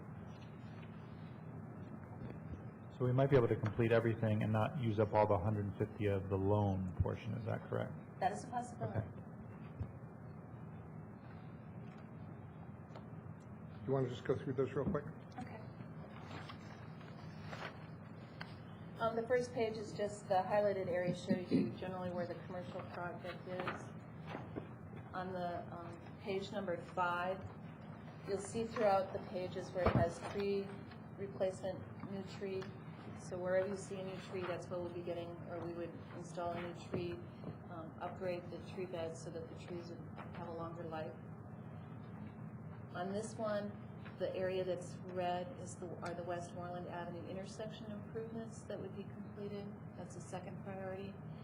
And then kind of across the street, there's a light dashed area. That's the bump out that's incorporated in priority number 6.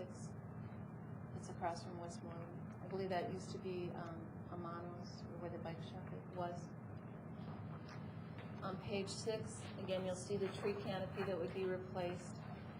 And then the red area It's one of several sections that would be addressed in the sidewalk improvements. If you walk down that stretch of Carroll Avenue, there are spots where it's difficult to walk with any ease, particularly if you have a stroller, you're in a wheelchair, you've got someone walking 2 or 3 people abreast. There are things in the way, or the sidewalk is very narrow. On page 7, again, the tree canopy, the driveway apron for the auto service would be reduced, so it was less of a hazard for pedestrians. And then the ADA accessibility improvements on Tulip Avenue, we were able to work with the county and to expand a project that they were working on to get that completed. So bits and pieces of this have been incorporated in county projects. And so the list is not as long as it might have been otherwise. And then on the page labeled 8, this is where the sidewalk would be enhanced, and then the driveway into the Savory, which is problematic if you're walking or driving, because you can't quite tell where you're supposed to go, would be reduced in size. I'm sorry, Sarah, it's problematic because what? It's a really big driveway, Uh-huh. and you can go in at any point, even when there's a car parked there. Okay. And we worked with Savory and the auto service place and talked to them about their interest in doing this, and they've given us authorization. If you were to proceed with this project, we would go and revisit that. I know this is only a once a year event, but the street festival goes along there. Have you spoken to Roz about the impact of these enhancements on the street festival? She's seen the plans. Her primary focus has been on the timing of the improvements. Do those two businesses also, are they considering improving the asphalt that they have on their driveways? Because both of those properties kind of have driveways that aren't in very good shape, and it'd be sort of a shame to redo the sidewalk and then have the driveway still be. We would do the apron, the driveway apron part would be part of this project. As far as anything past that, I really can't give you an answer, but I can find out the answer for you. Okay, thanks.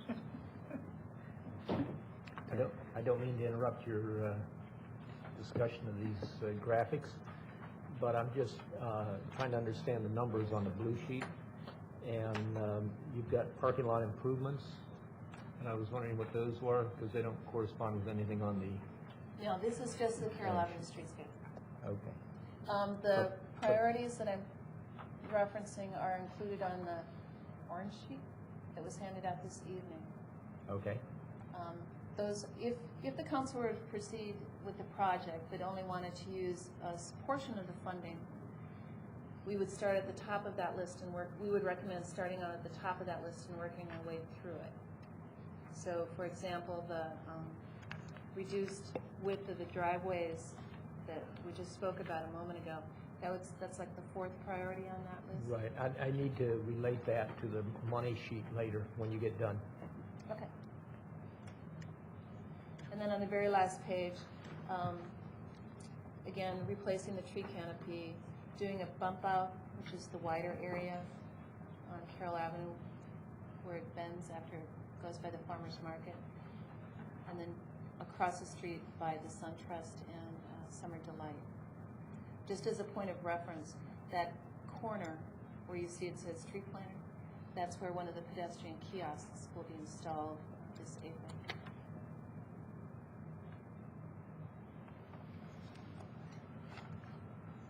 So, and this is again, this dotted line is the bump out, so the sidewalk will be getting bigger at the corner there, so. Correct. As a way of sort of funneling the traffic. All the plans have been submitted to the State Highway Administration and have been approved, and were developed after a fairly comprehensive community planning process. Okay, so at this point then, what we're talking about is the Carroll Avenue streetscape, which is the $305,000 that's listed under option B. Yes, and that number is an estimate. I just plugged Right, in an right. inflation calculator, and that's what. Oh, we know that. Yeah. The actuals never come out there. And that is aside from the 68,000, which is parking lot improvements, which we're not even considering at all anymore? It's an option that you can consider. Okay, and what would that do? The way it's been internally, what we've been anticipating is being able to use those funds to provide an incentive to property owners such as Mr. Kirchero or others that own private parking lots in the area to either improve their surface, do additional signage so that the customers know that that parking is available, to do landscaping, types of site improvements like that that would enhance the condition of the property itself, but also increase people's awareness of the fact that the lot exists. To enhance public use on private property. Thank you. And because it would be on private property, that's why we originally structured it as a loan. And again, we would suggest that the terms of the loan be transferred over to the property owner. I'm going to make a point. I'm going to ask a question. I think I know the answer, but I'm going to ask the question so that the rest of the council can maybe take advantage of some of the experience I've had when I was chair of the Economic Restructuring Committee of the Old Tacoma Business Association. And we were very interested in the parking issues, and that committee and the Business Association continues to be very interested in the parking issues, not only in Old Town, but in the Junction. And Councilmember Siemens, you intimate that, or you asked a question about public expenditures for private improvements, and I know that part of this the programming here was an effort to get a public parking lot or a public-private partnership parking lot, if I can say that out.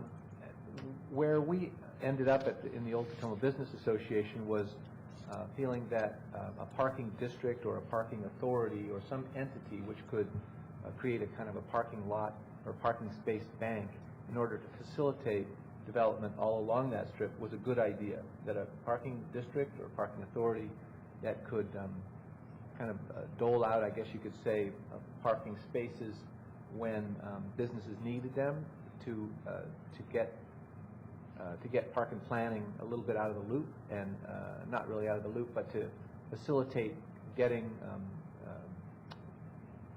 businesses in without in an instance where parking was problematic. Have you? So here's the question: have you made any progress in considering that parking district or parking authority, and given any thought to how that might come about? We've done some research a year and a half ago, I believe, when this first came up. And at that point in time, based on the feedback we got from Montgomery County, Gary Stith and the woman who does the Bethesda parking areas, is that their initial reaction was the city of Tacoma Park was too small to actually do an effective parking district. The parking district that Montgomery County has, it implies that there's just one district, but really there are three. There's Wheaton, Silver Spring, and Bethesda. As I understand it, they're all considered a single parking district, so that it provides them more ability to direct funds to areas that may not generate the same amount of parking revenue, but has higher increased costs. So, for example, in Bethesda, That's huge, yeah. it's huge. Very large number. Wheaton is part of that district as well, but there may not be as much of its demand for some of that parking there, but they still need some of the capital improvements. So they redirect some of the revenues from Bethesda over into Wheaton. Huh? The initial impression from people when we spoke with them about the feasibility of doing it in Tacoma Park was that there really wasn't enough density, there wasn't enough activity to support a parking district that in turn would finance a parking structure or do any extensive capital improvements. We can go back and revisit that again. It's been about a year and a half. I'd like you to consider going back and revisiting it for a couple of reasons. One is the town of Kensington, which I think has a population of 5,000 or 6,000 people, is right now pursuing a parking district in Montgomery County. And that effort was introduced by one of their council members, and I have some contact information that I'll share with you. So that's, now I don't know if they're working in conjunction with the other parking districts in Montgomery County, but that's kind of I just read that in the Chamber of Commerce newsletter from Kensington Wheaton.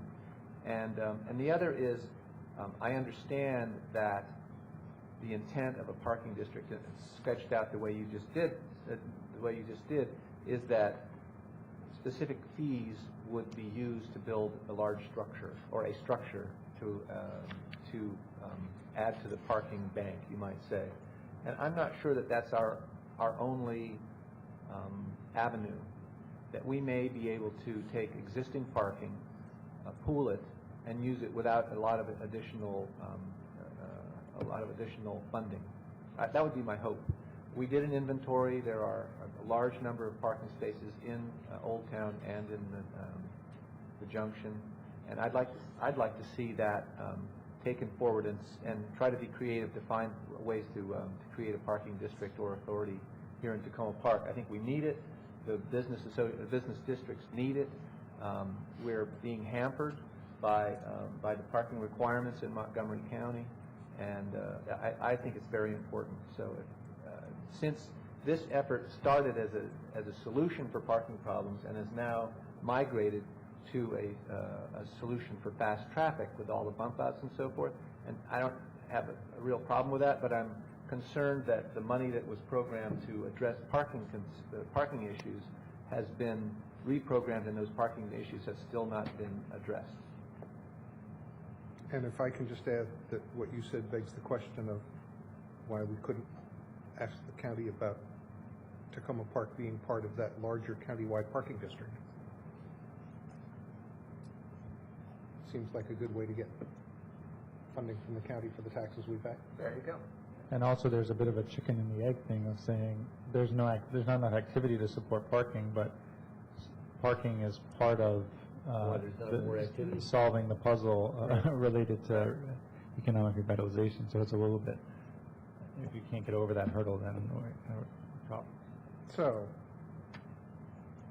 other questions? Just one quick one, and this is for the city manager, and that is, although a zero interest rate is attractive, there still is a principal repayment that must be made. Does that, do you have plans for how that would fit within our budget?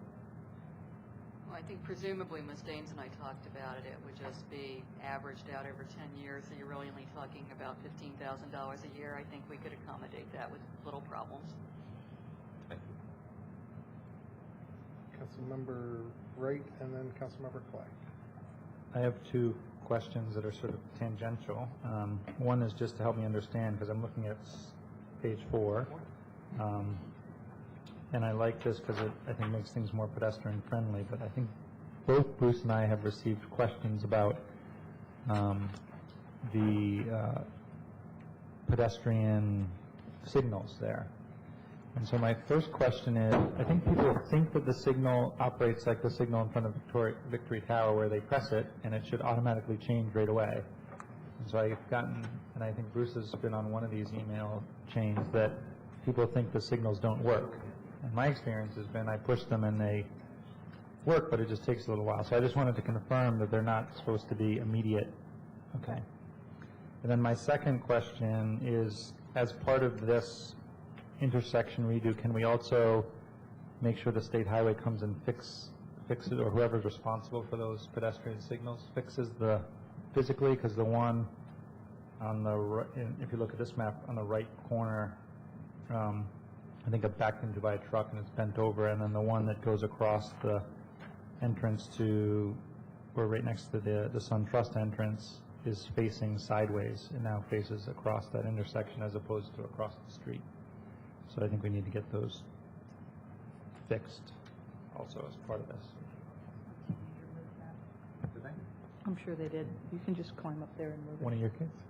Mine aren't teenagers yet, although my 6-year-old apparently had to go to bed at 6 o'clock tonight for being bad. Let's see. Tax increment financing, sales tax dollars. We don't get any money from any of this that if we improve this district, we spend our money to improve the district, the county gets all the financial benefit of that. Is that correct? We don't get any sales tax dollars in any income that we have, and the state doesn't have any mechanism, or the state or the county government doesn't have any mechanism for us to capture the increase in sales tax value that would be generated by all this money that would be put into this area. No. We should work on that as a, You know, I'm not sure if you can even track how much sales tax is generated by it. There's something, yeah, I don't think you can track, I'll check, but I'm not sure. yeah, it'd be interesting to know when we're done with this. So I support option B, and that's probably no surprise to anybody. And I mean, we discussed this before, and I was ready to go. I can't wait to have the intersection at Carroll out in front of that that store that has all the bangles and dangles hanging out from it, where I have oftentimes almost been hit by cars while I'm standing up on the edge of the curb because they go around the corner there very quickly. One thing I wanted to say is that I don't know that parking necessarily has to be the tremendous barrier to getting successful businesses in there, in terms of the sense that, you know, it is, we do have a kind of a walking community. We should have a lot of commuters going back and forth through that area, and it's not, I think it's not just the parking, the lack of parking that is the issue. And I think the more we would align ourselves with the county's parking district, where recently there seemed to be a revolt of the business owners in Silver Spring who claimed that it would be impossible for anybody to pay the money in the evenings to park in the parking garage, which I was really surprised by, because, you know, I go there and it's just a small amount of money to be able to park there. And I think we're going to face that problem too in solutions that we look at, where people aren't going to want to pay anything to park. And we had the same problem in the community center. People didn't want to pay anything to be able to use the services, and that's something that will come along at it. So I think that's something to consider. Parking isn't really necessarily our only barrier. We have other work to do in the area. Other opinions on option A, option B? I'll just reiterate that I think that's a good point about people's sensitivity to payment. And my vision of a parking district is an extremely low profile entity that would have one main purpose, and that would be to pool spots so that the requirements for the zoning requirements for businesses could be accommodated. Anything beyond that becomes a numbers game, which I'm not really interested in. I would just, I guess, like to see on the pretty significant chunk of change here, $68,000 estimate for parking lot improvements, that maybe this council might at some point want to see what the options are on how that money would be spent if we did go with option B.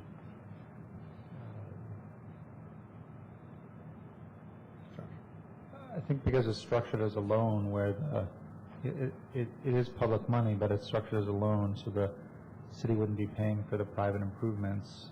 I would be less concerned about the council overseeing that, and I would be okay with the city staff, you know, conducting the loan program and approving those loans for the improvements.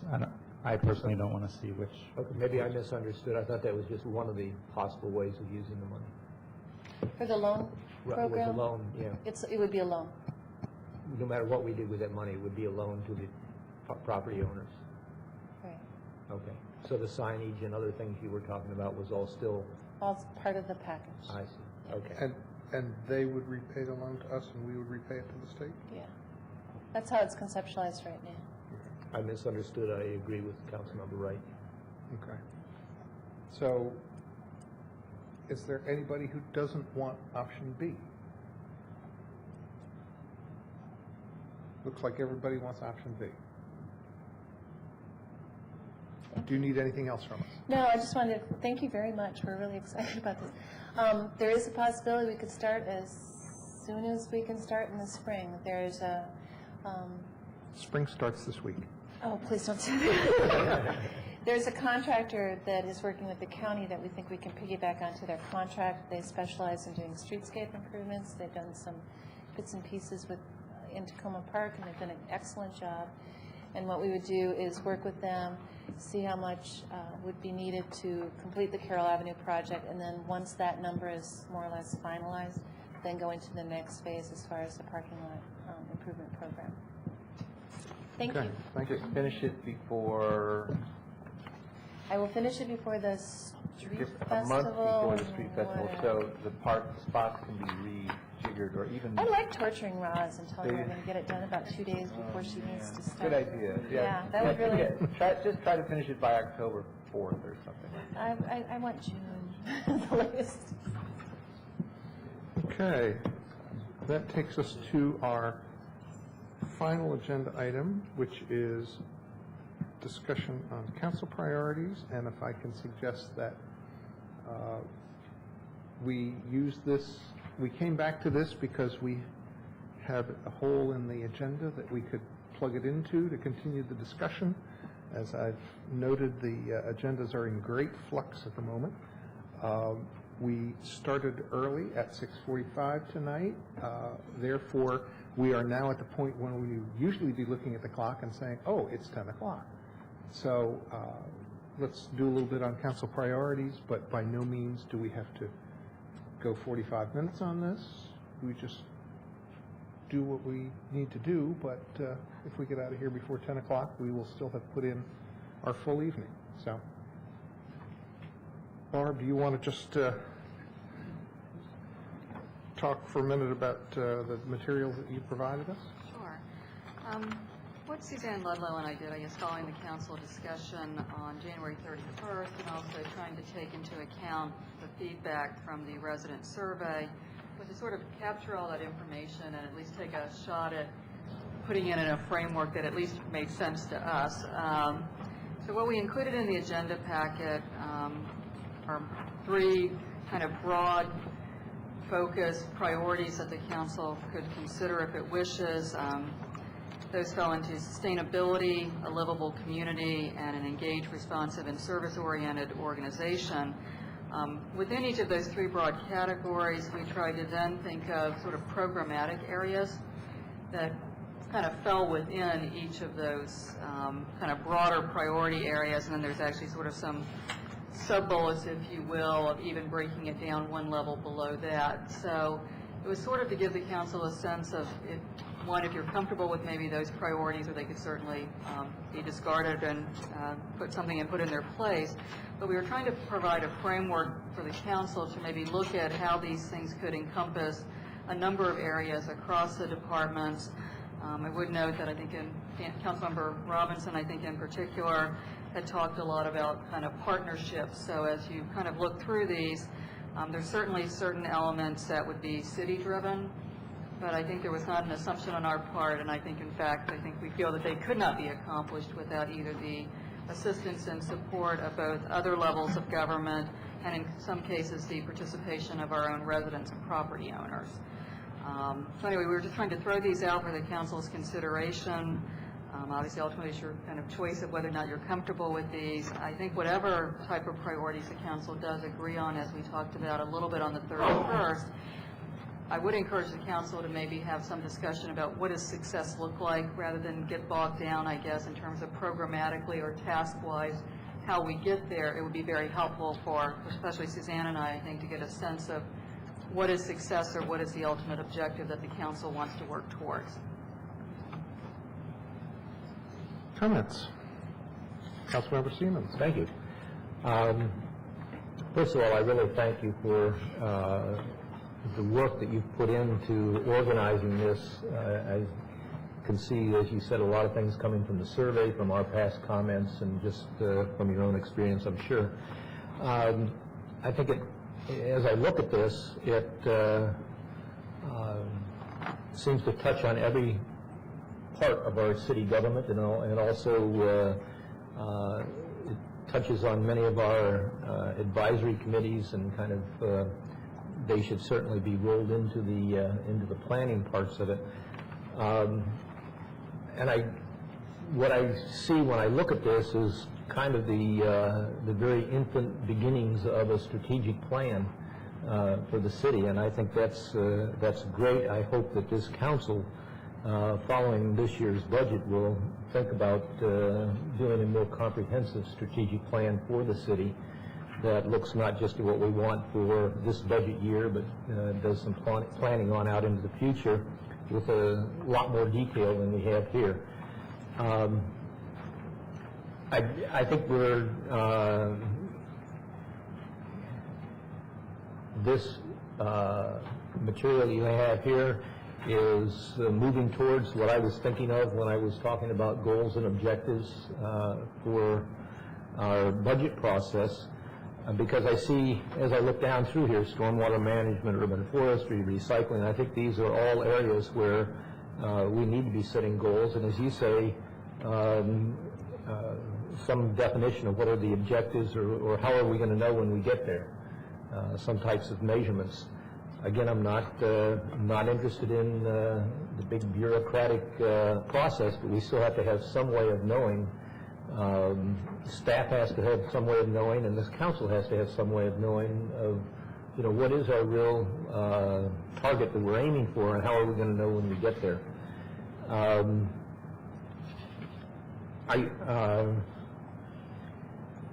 don't think this council should be talking about necessarily how we get there, but I do think we need to be setting up the targets for staff to aim at, and also for this council to aim at, with our work with the committees and the residents of the city.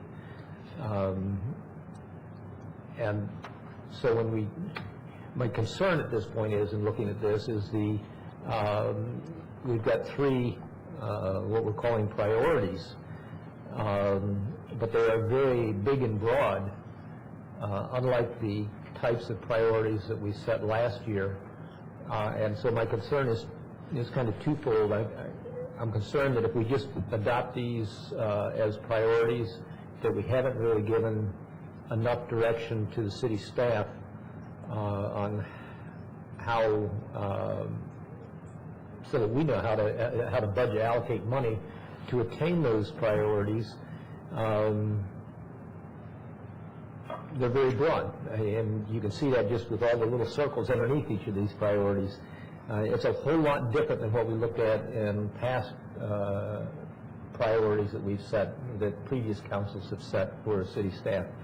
And my second, and so I guess my solution to that is, I think we really, really need to be talking, driving down some goals under each of these priorities, so we know what are we talking about when we talk about stormwater management, or what are we talking about if we're talking about recreation, or what are we talking about when we talk about policing, and what are the expectations of this council and the community to address those things. I mean, we're headed in the right direction. I love that.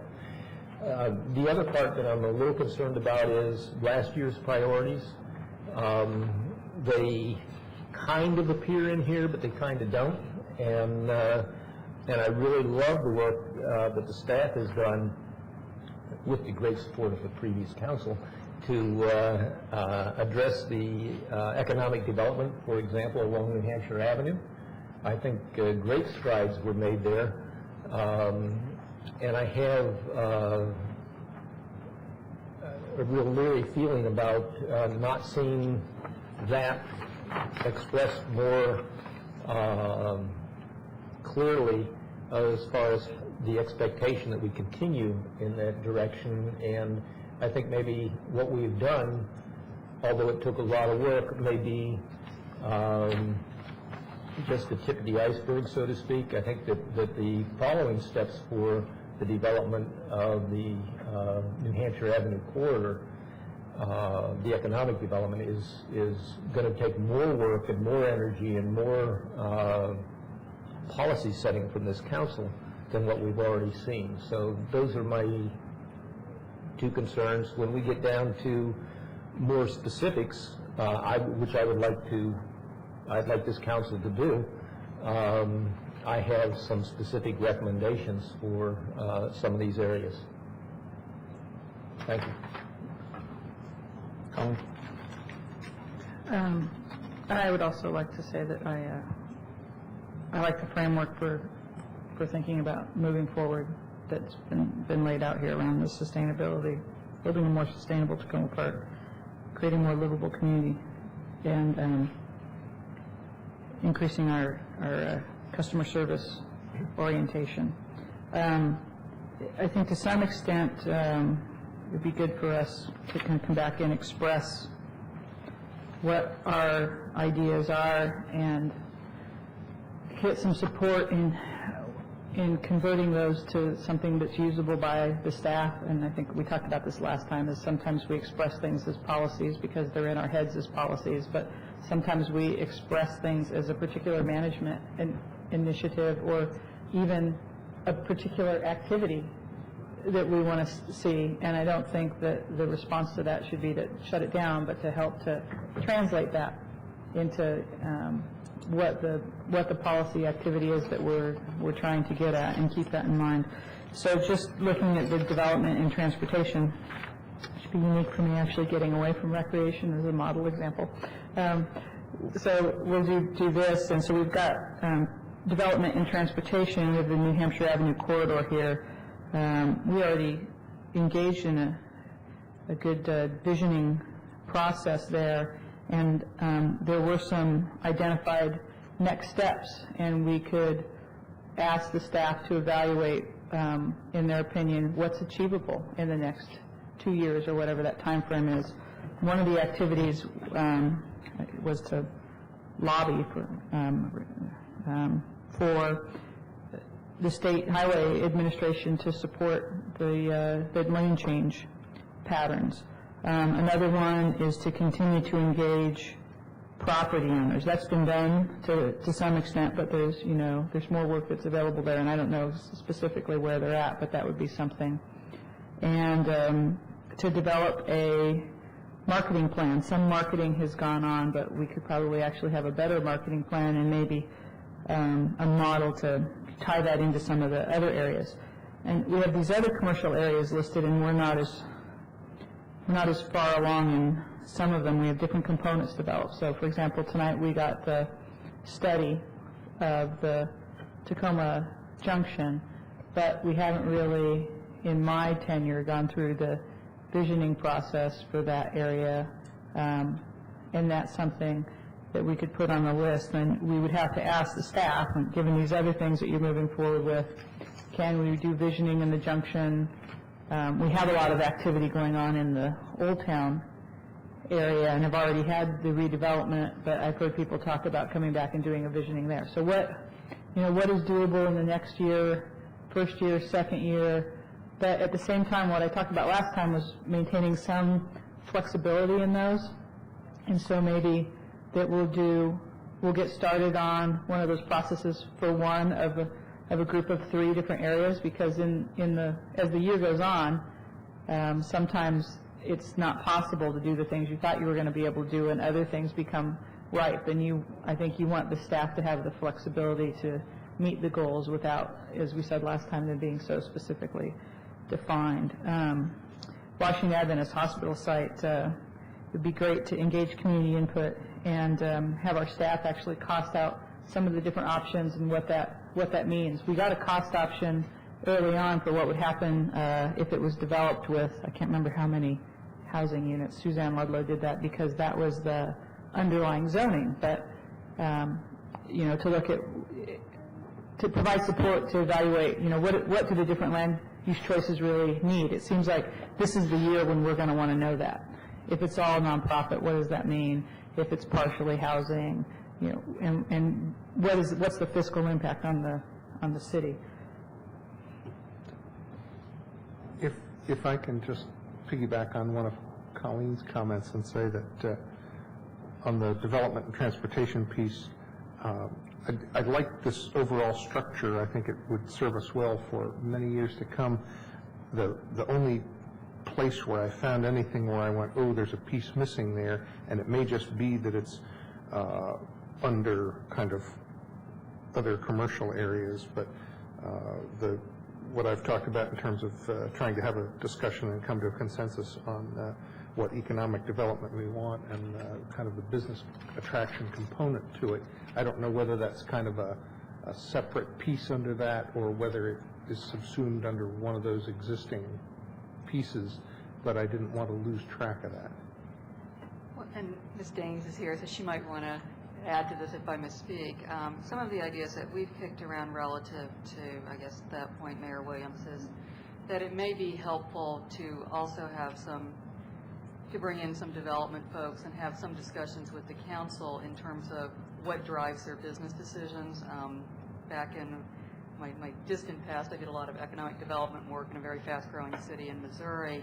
And I think if I didn't take anything else away from that is that you can certainly decide what it is that you want, but developers are going to make decisions based on their own market considerations. And so I think one of the ideas that Ms. Daines had would be to bring some developers in, perhaps in more of a roundtable type of format with the council, talk a little bit about what drives their business decisions, and maybe kind of extend that conversation and dialogue out to the community. Because what I would hate to do is get everybody in a room and say, what do you want? But if we don't have the right market, then it's not going to happen to begin with. So that was something Sarah had raised as I think a very good discussion point. That sounds very helpful.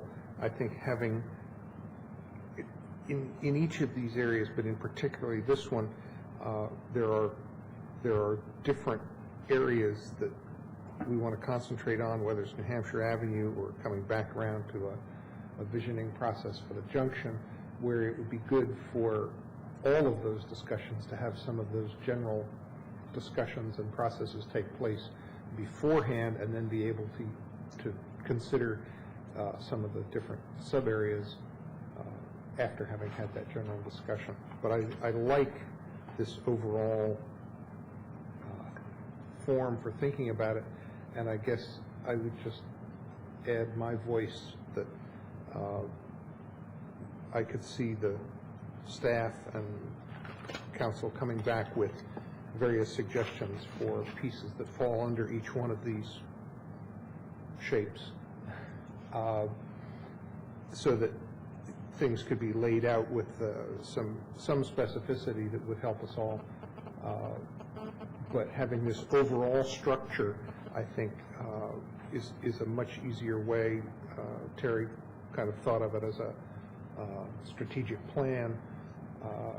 I think it's the type of thing that could well be adapted for many council terms to come. I saw hands in order of council members Robinson, Barry, and Snipper. Just because I was facing this way, so. I was talking to Jason Bradford today. He's the general manager of the co-op, and he is developing his 3-, 4-, and 5-year plan right now for the co-op to present to the board of the co-op. And in essence, he's a developer. In essence, the co-op is I believe the co-op has the potential to be, if it's not already, the biggest business in town, particularly in 3 years or 4 years. And that's the kind of developer I'd like to see at the table when we get the developers to the table. Those folks who are here, who feel that Tacoma Park is their place and have a real vested interest in making something happen here. I'm also, for all the talk I did last time, we talked about this, about how measures can get out of control. I still think we need some measures to help the staff conduct business. And as I looked at this admirable piece of work, 3 kind of came to mind. They don't quite fit under the 3 areas, but I'm a firm believer in reducing our fiscal, environmental, and energy footprint, and I think that needs to be a prime, if not the prime, measure that we give to the staff and let them figure out how to do that. Because I think we're in for fiscal hard times, and our planet needs to be cooled down, and we need to preserve our environment. The second measure is to increase partnerships and a sense of satisfaction, and that kind of goes on with this livable communities part. And I think that increasing partnerships is crucial, given our experience with Montgomery County in the past and our potential in the future. And the rest of this livable community matrix, to me, has a lot to do with sense of satisfaction. It doesn't fit exactly, but I think that might be a measure that you can find a way to fulfill. And the final one is to increase openness and effectiveness, and that's related to the government page, the last page. And that effectiveness can be, again, that can be however you shape it, but it certainly could have an impact at budget time, so that we know that you're thinking about how to provide services in as cost-effective and energy-effective and socially effective way that you can.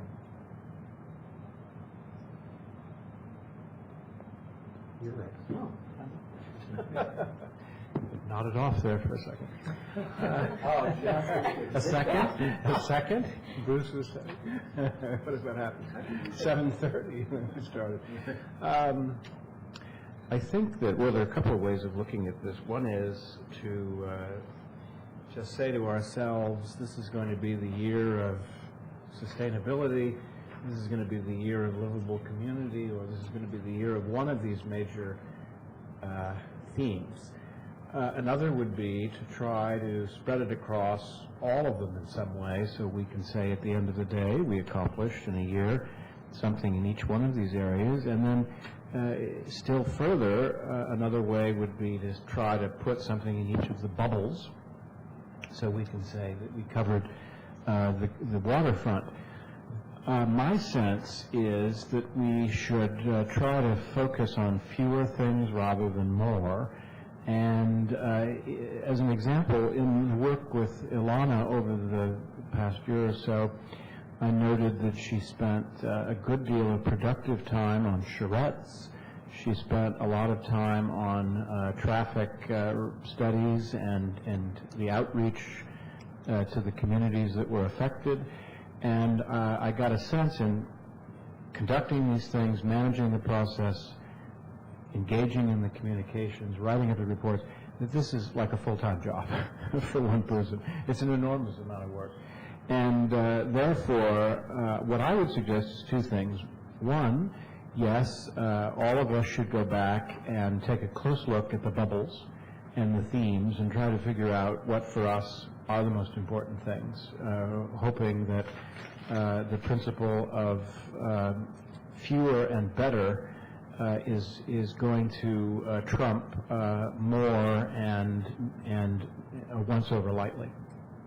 And then as part two of that, I would suggest that the staff, independently of our deliberations, come forward with a sense of where they feel the community is at and their dealings with everyone, and then we compare lists in a discussion at the end of this exercise and see what are the commonalities and differences, and then at that point I think we would be in a much better position to prioritize the things. And I think that what I would be looking at on the staff side is a realistic sense, based on the number of people we have to do all of these things, and noting again that many of them fall on fewer of the staff people. Although we have 100 employees, the ones that are going to do the major thinking, communicating, and facilitating are actually far fewer than that. And I think that will give us a sense of what we can accomplish in year number one, and then what needs to be deferred to a second year, a third year, and on down the line, in the sense that we would look at short term, a year, medium term, 2 to 3 years, and long term beyond that, where we're obviously not going, we're going to put things off. We have to. This list of things, admirable as it is really a list to be put off. And instead, we need to focus on that part of the list that really is going to focus on the major things that we would like to address, the things, for example, that came out of the citizen survey, and some of the other things we know are of ongoing importance that we've already started and need to progress. We need to see evidence of that progress, and therefore some measures that we will develop, hopefully, to track the progress that is possible and that we hope for in the next 12 months. Well, Doug, who usually speaks very eloquently, did so this time too, and took several of my points. I wish I had been before him. I think I was referred to you. Yeah, no, I should have taken that. I didn't realize that. I have sort of two remaining things I'd like to say. One is that I think under housing, it's always hard to figure out what's missing. I think under the livable community housing one, there was an issue we were talking about concerning what I've called mansionization. And I think that should be in there. And then the second is more like an observation. I'm kind of uncomfortable with having parks and recreation be one bubble. It's a great, big, fat area. There's lots of things going on under it. And to split out community safety into what are, to me, pretty small things means that the parks and recreation bubble should be really big, and these other ones should be, you know, little tiny ones, bubblets, because I would have, you know, several things on youth in our community. I would have several things on seniors and families and children, and I know the other council members that I've talked to feel exactly the same way about it. So, you know, I'd like to make more there, you know.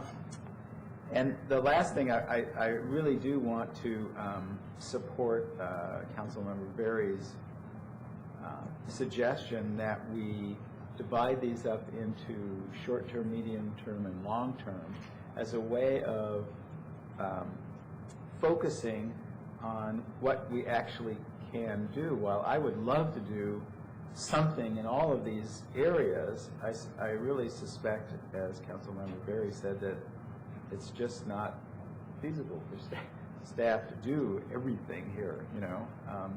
Just looking at the communication one, the city newspaper website and strategic communication plan, that's, you know, even doing fairly small things in each of those areas would be major. So I do think that the council should make a list, as you were suggesting.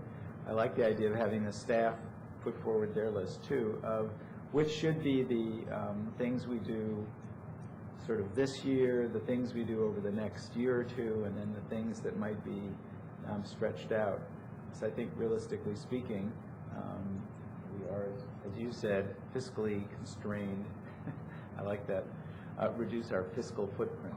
It's a clever idea. And if I can just add that I think one of the ways that we can do what you were just talking about in terms of short-term, medium-term, long-range, and kind of having all these pieces yet picking the things that are the most important, I think we've, in that way, kind of gotten a little bit away from the title that we've given this of council priorities, and I think it was Councilmember Siemens who said strategic plan, and I think if we maybe kind of change the title of what it is that we're doing here to a strategic plan, it'll give it longer legs, and it won't be, oh, you know, every 2 years you revisit priorities. It's, we have this strategic plan that has been adopted, and you can relook at it and, you know, kind of amend it as you go, but you're not having to kind of, in some ways, start over in your thinking. I'm not necessarily saying that we always do that with the priorities, but it's easier to do when you kind of start out saying that's what we're going to do.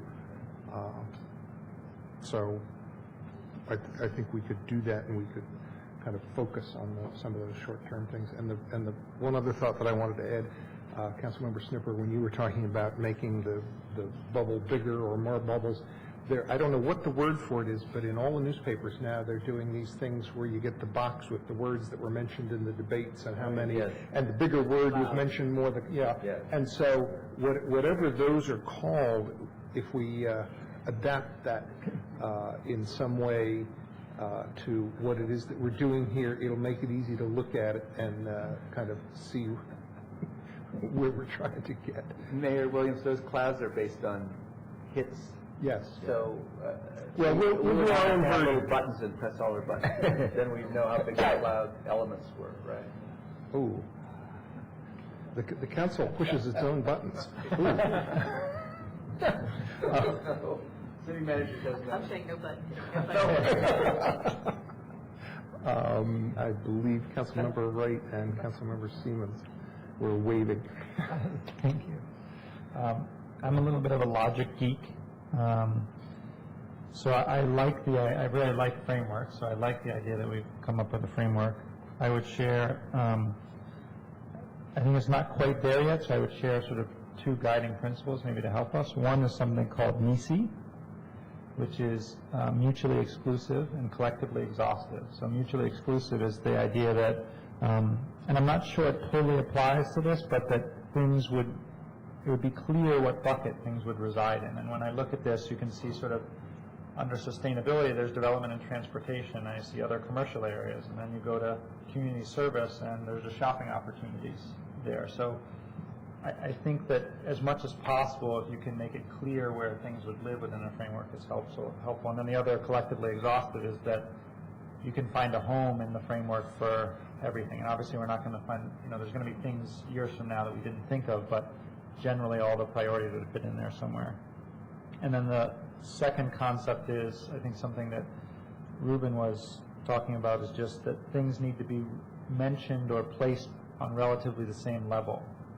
So, as you were saying, maybe Parks and Rec is a square instead of a bubble kind of concept. So I think there's more work to do there. I'm willing to help and try and think through that. What was the second concept? It's just that things MISI was one. MISI, and then the other is that things should be on the same level. That there should be consistent levels where items or ideas are placed within the framework. So that you wouldn't get that feeling of, well, that bubble is really a massive piece of the puzzle. I cannot agree any more strongly with Doug. I completely agree with Doug that we have to do fewer things. If we try and do a lot of things or big things in each of these areas, we might as well do nothing.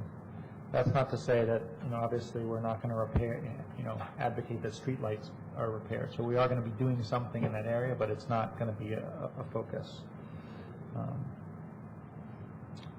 I do think I hear Mayor Williams' point that this is sort of strategic planning, but at some point we also have to get down to the priorities, and I think you agree with that, for the staff. And when we do that, I think we need to be pretty specific about what our goal is. We need to have the goal is to be specific, time-bound, and measurable. So there's some end to when we're going to accomplish those things, and we can look back and see whether we did it. The other concept, I guess, is connected to what Doug made, is how much staff time do we have to do these things? And I think of, from a business context, but you can think about it from a city context, there's sort of people who run the city on a day-to-day, and then there's people who change the city or improve the city. And I think related to priorities, we're more looking at, how much resources do we have to change or improve the city to do those projects. And maybe we need to think about, are we investing the right amount in change the city piece of the puzzle? And then also, a lot of these changes come down to projects and project management. And just to the idea of having flexibility over time on addressing the projects, I think it's important for us to hire people who are really good, solid project managers. They don't necessarily have to be planners or affordable housing experts, or particularly when you're talking about changing. That you want someone who's a really good project manager. I think those are my last little point is, I guess, under customer service. Didn't feel like this was represented, is maybe it was intended to be represented in feedback mechanism, but I really think the city needs to do a much better job of tracking all the requests that come from council members and constituents and be able to report back on, when did we respond to the request, even if we didn't have an answer, to when was the request closed out, whether we, whether the person was happy with our final response or not. We need to track that, and our measurement on that, I think, should be incredibly high in terms of our both responding and closing out the issues. If I can just ask the city manager real quick about the where we are in the process of changing from action to whatever that other program was that I think would address Councilmember Wright's last concern. Yeah, I think you're referring, Mayor Williams, to the GovQA system. It's sort of an alternative to action. I think someone that Marisol, who works for Suzanne, I think has been working on that with ABLE. I think a lot of the basic data is in. I think we've been part of it is to also enter a concern, but part of it is also to, in conjunction with the website, to have a way that commonly asked questions can have an answer that kind of comes up. And I think we've been working with the various departments to kind of identify what those most common inquiries that we get and loading that data into the system. Suzanne, do you have anything more specific in terms of when it goes live? Okay. Yeah, I think Suzanne was saying probably in the next 2 to 3 months. I think our intention is when it was kind of ready to go was to kind of do some sort of presentation at the council level so we can sort of demonstrate both to the council and to the community exactly how that would work. We can try to get you a more specific answer. And what's that called again? It's the name of the vendor. You can name it whatever you want, but the name of the actual product is GovQA. Okay, that's what I thought. So that hopefully will be addressed shortly. I think that would be incredibly helpful also to give us some perspective, because I have no idea the volume of questions that come to you, and so there's always this tendency to think about your own world. So you sort of ask the question, and then you think, well, why hasn't it been answered yet? And Doug might be asking 10 questions also, and Ruben, and pretty clearly you see, okay, they're dealing with 150 questions each week or whatever the number is. So. I would just add, I think Councilmember Wright, in response to your question, I think what we talked about in terms of kind of feedback mechanisms, I don't know that we had a specific one. That was something Suzanne and I were sort of kicking around, but one of the things I guess I did last year as part of my credentialed manager program, which is something I elected to do, was to try to get kind of a little bit better informed about different ways of communicating with residents. And one of the things that people stress is when you do things like newsletters, mailings, those are basically one-way communication. And so what we had in mind is more of a kind of a two-way communication system. Certainly the resident survey was one way of doing that, but there's also a whole variety of other mechanisms as simple as, kind of customer feedback cards. They actually do have secret shopper kind of programs in government. I've seen those in some organizations. Wisdom councils, there's a whole variety of those things. So we're still sort of talking internally about what makes sense here, but we just kind of captured it in just a general term while we try to work through that. Thank you. Just a couple quick things. I wanted to also voice my support for Councilmember Berry's suggestion that we should do fewer things with a higher quality instead of doing everything we can and not being able to expend as much time on any of the things as would give us the best quality. But I also recognize in looking at the bubbles that many of them do not overlap functional areas. So it's not a matter of just picking 2 or 3 things, because we have a very large government and there are many areas that any one area, functional area within the government, we would want to limit the number of priorities, but we would want to make sure that everyone had priorities that they're working on.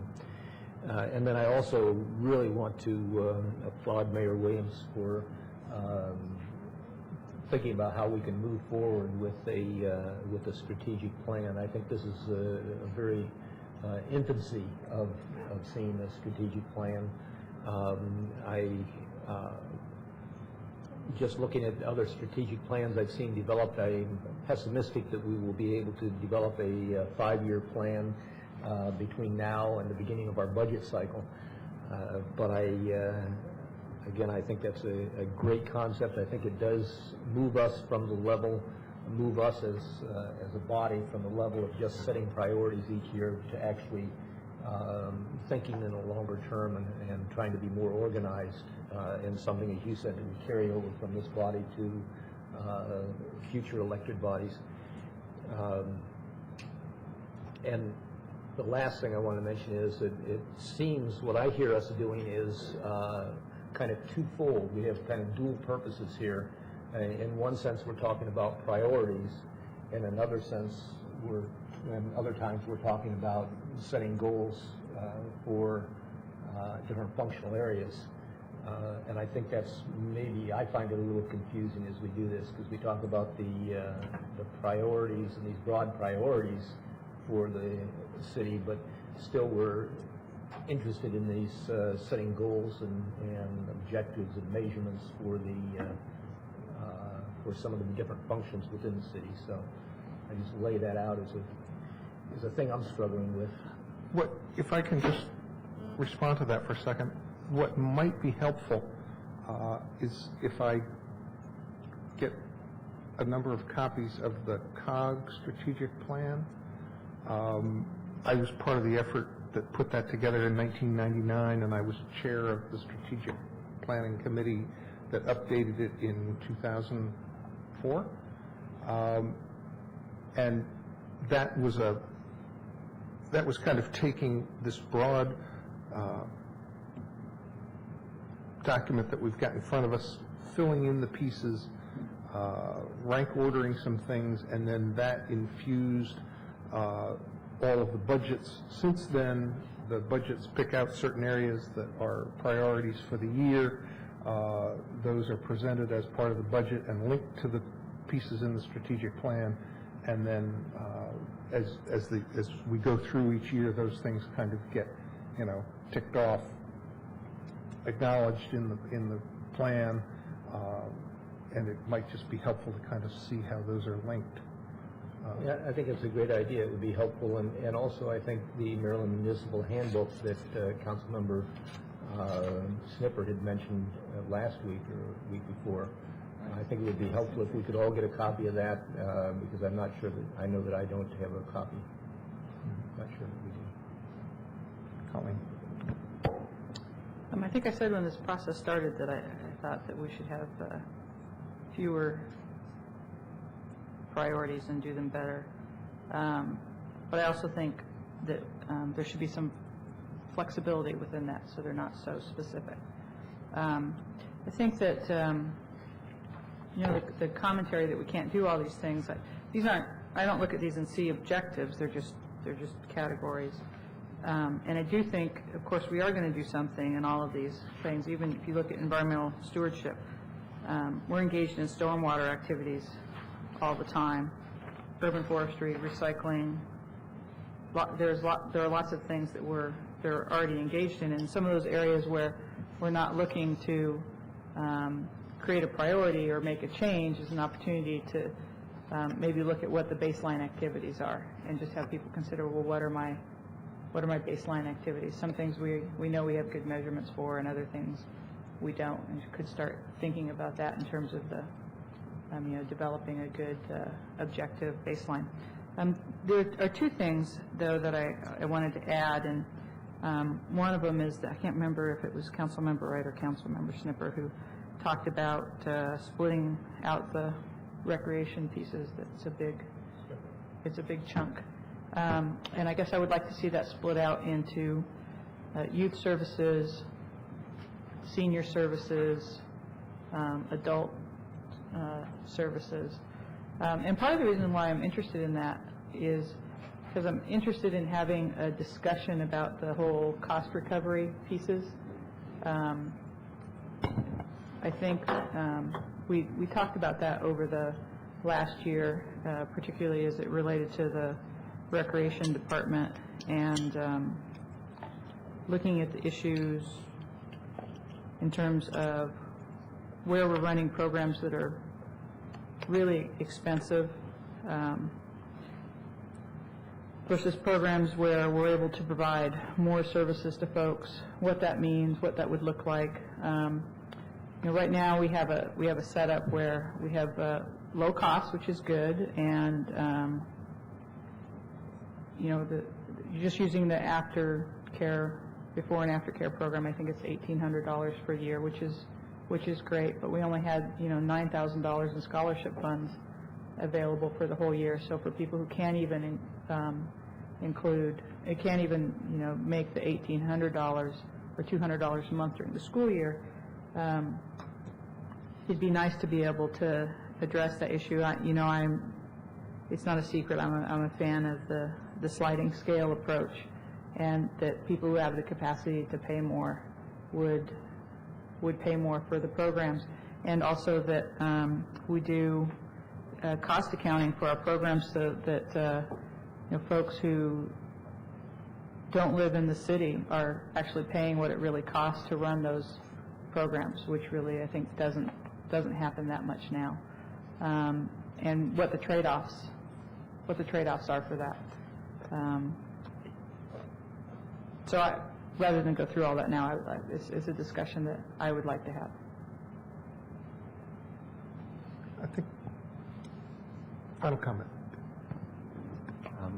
Thanks, Councilmember Clay, for bringing it out that we don't have to do all these things. I think that's the key, and I think that we can let the staff do what they do and tell us their successes. And with that, we're adjourned.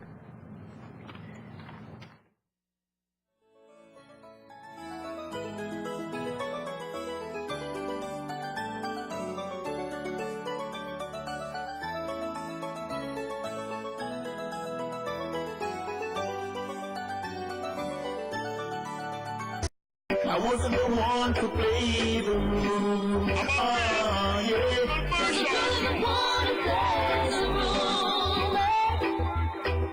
I wasn't the one to play the room. Well, 'cause the girl doesn't want to play the room. Oh yeah. I wasn't the one to play the room. Yeah. 'Cause the girl doesn't want to play the room. Sexy eyes just enter the room. By the look of it, everyone glued. You can smell her sweet perfume. She's moving for the kill, and it's true, yeah. Go naughty lady, master of her game. As she did her in her own mysterious way. Go naughty lady, instinct to thrill. And she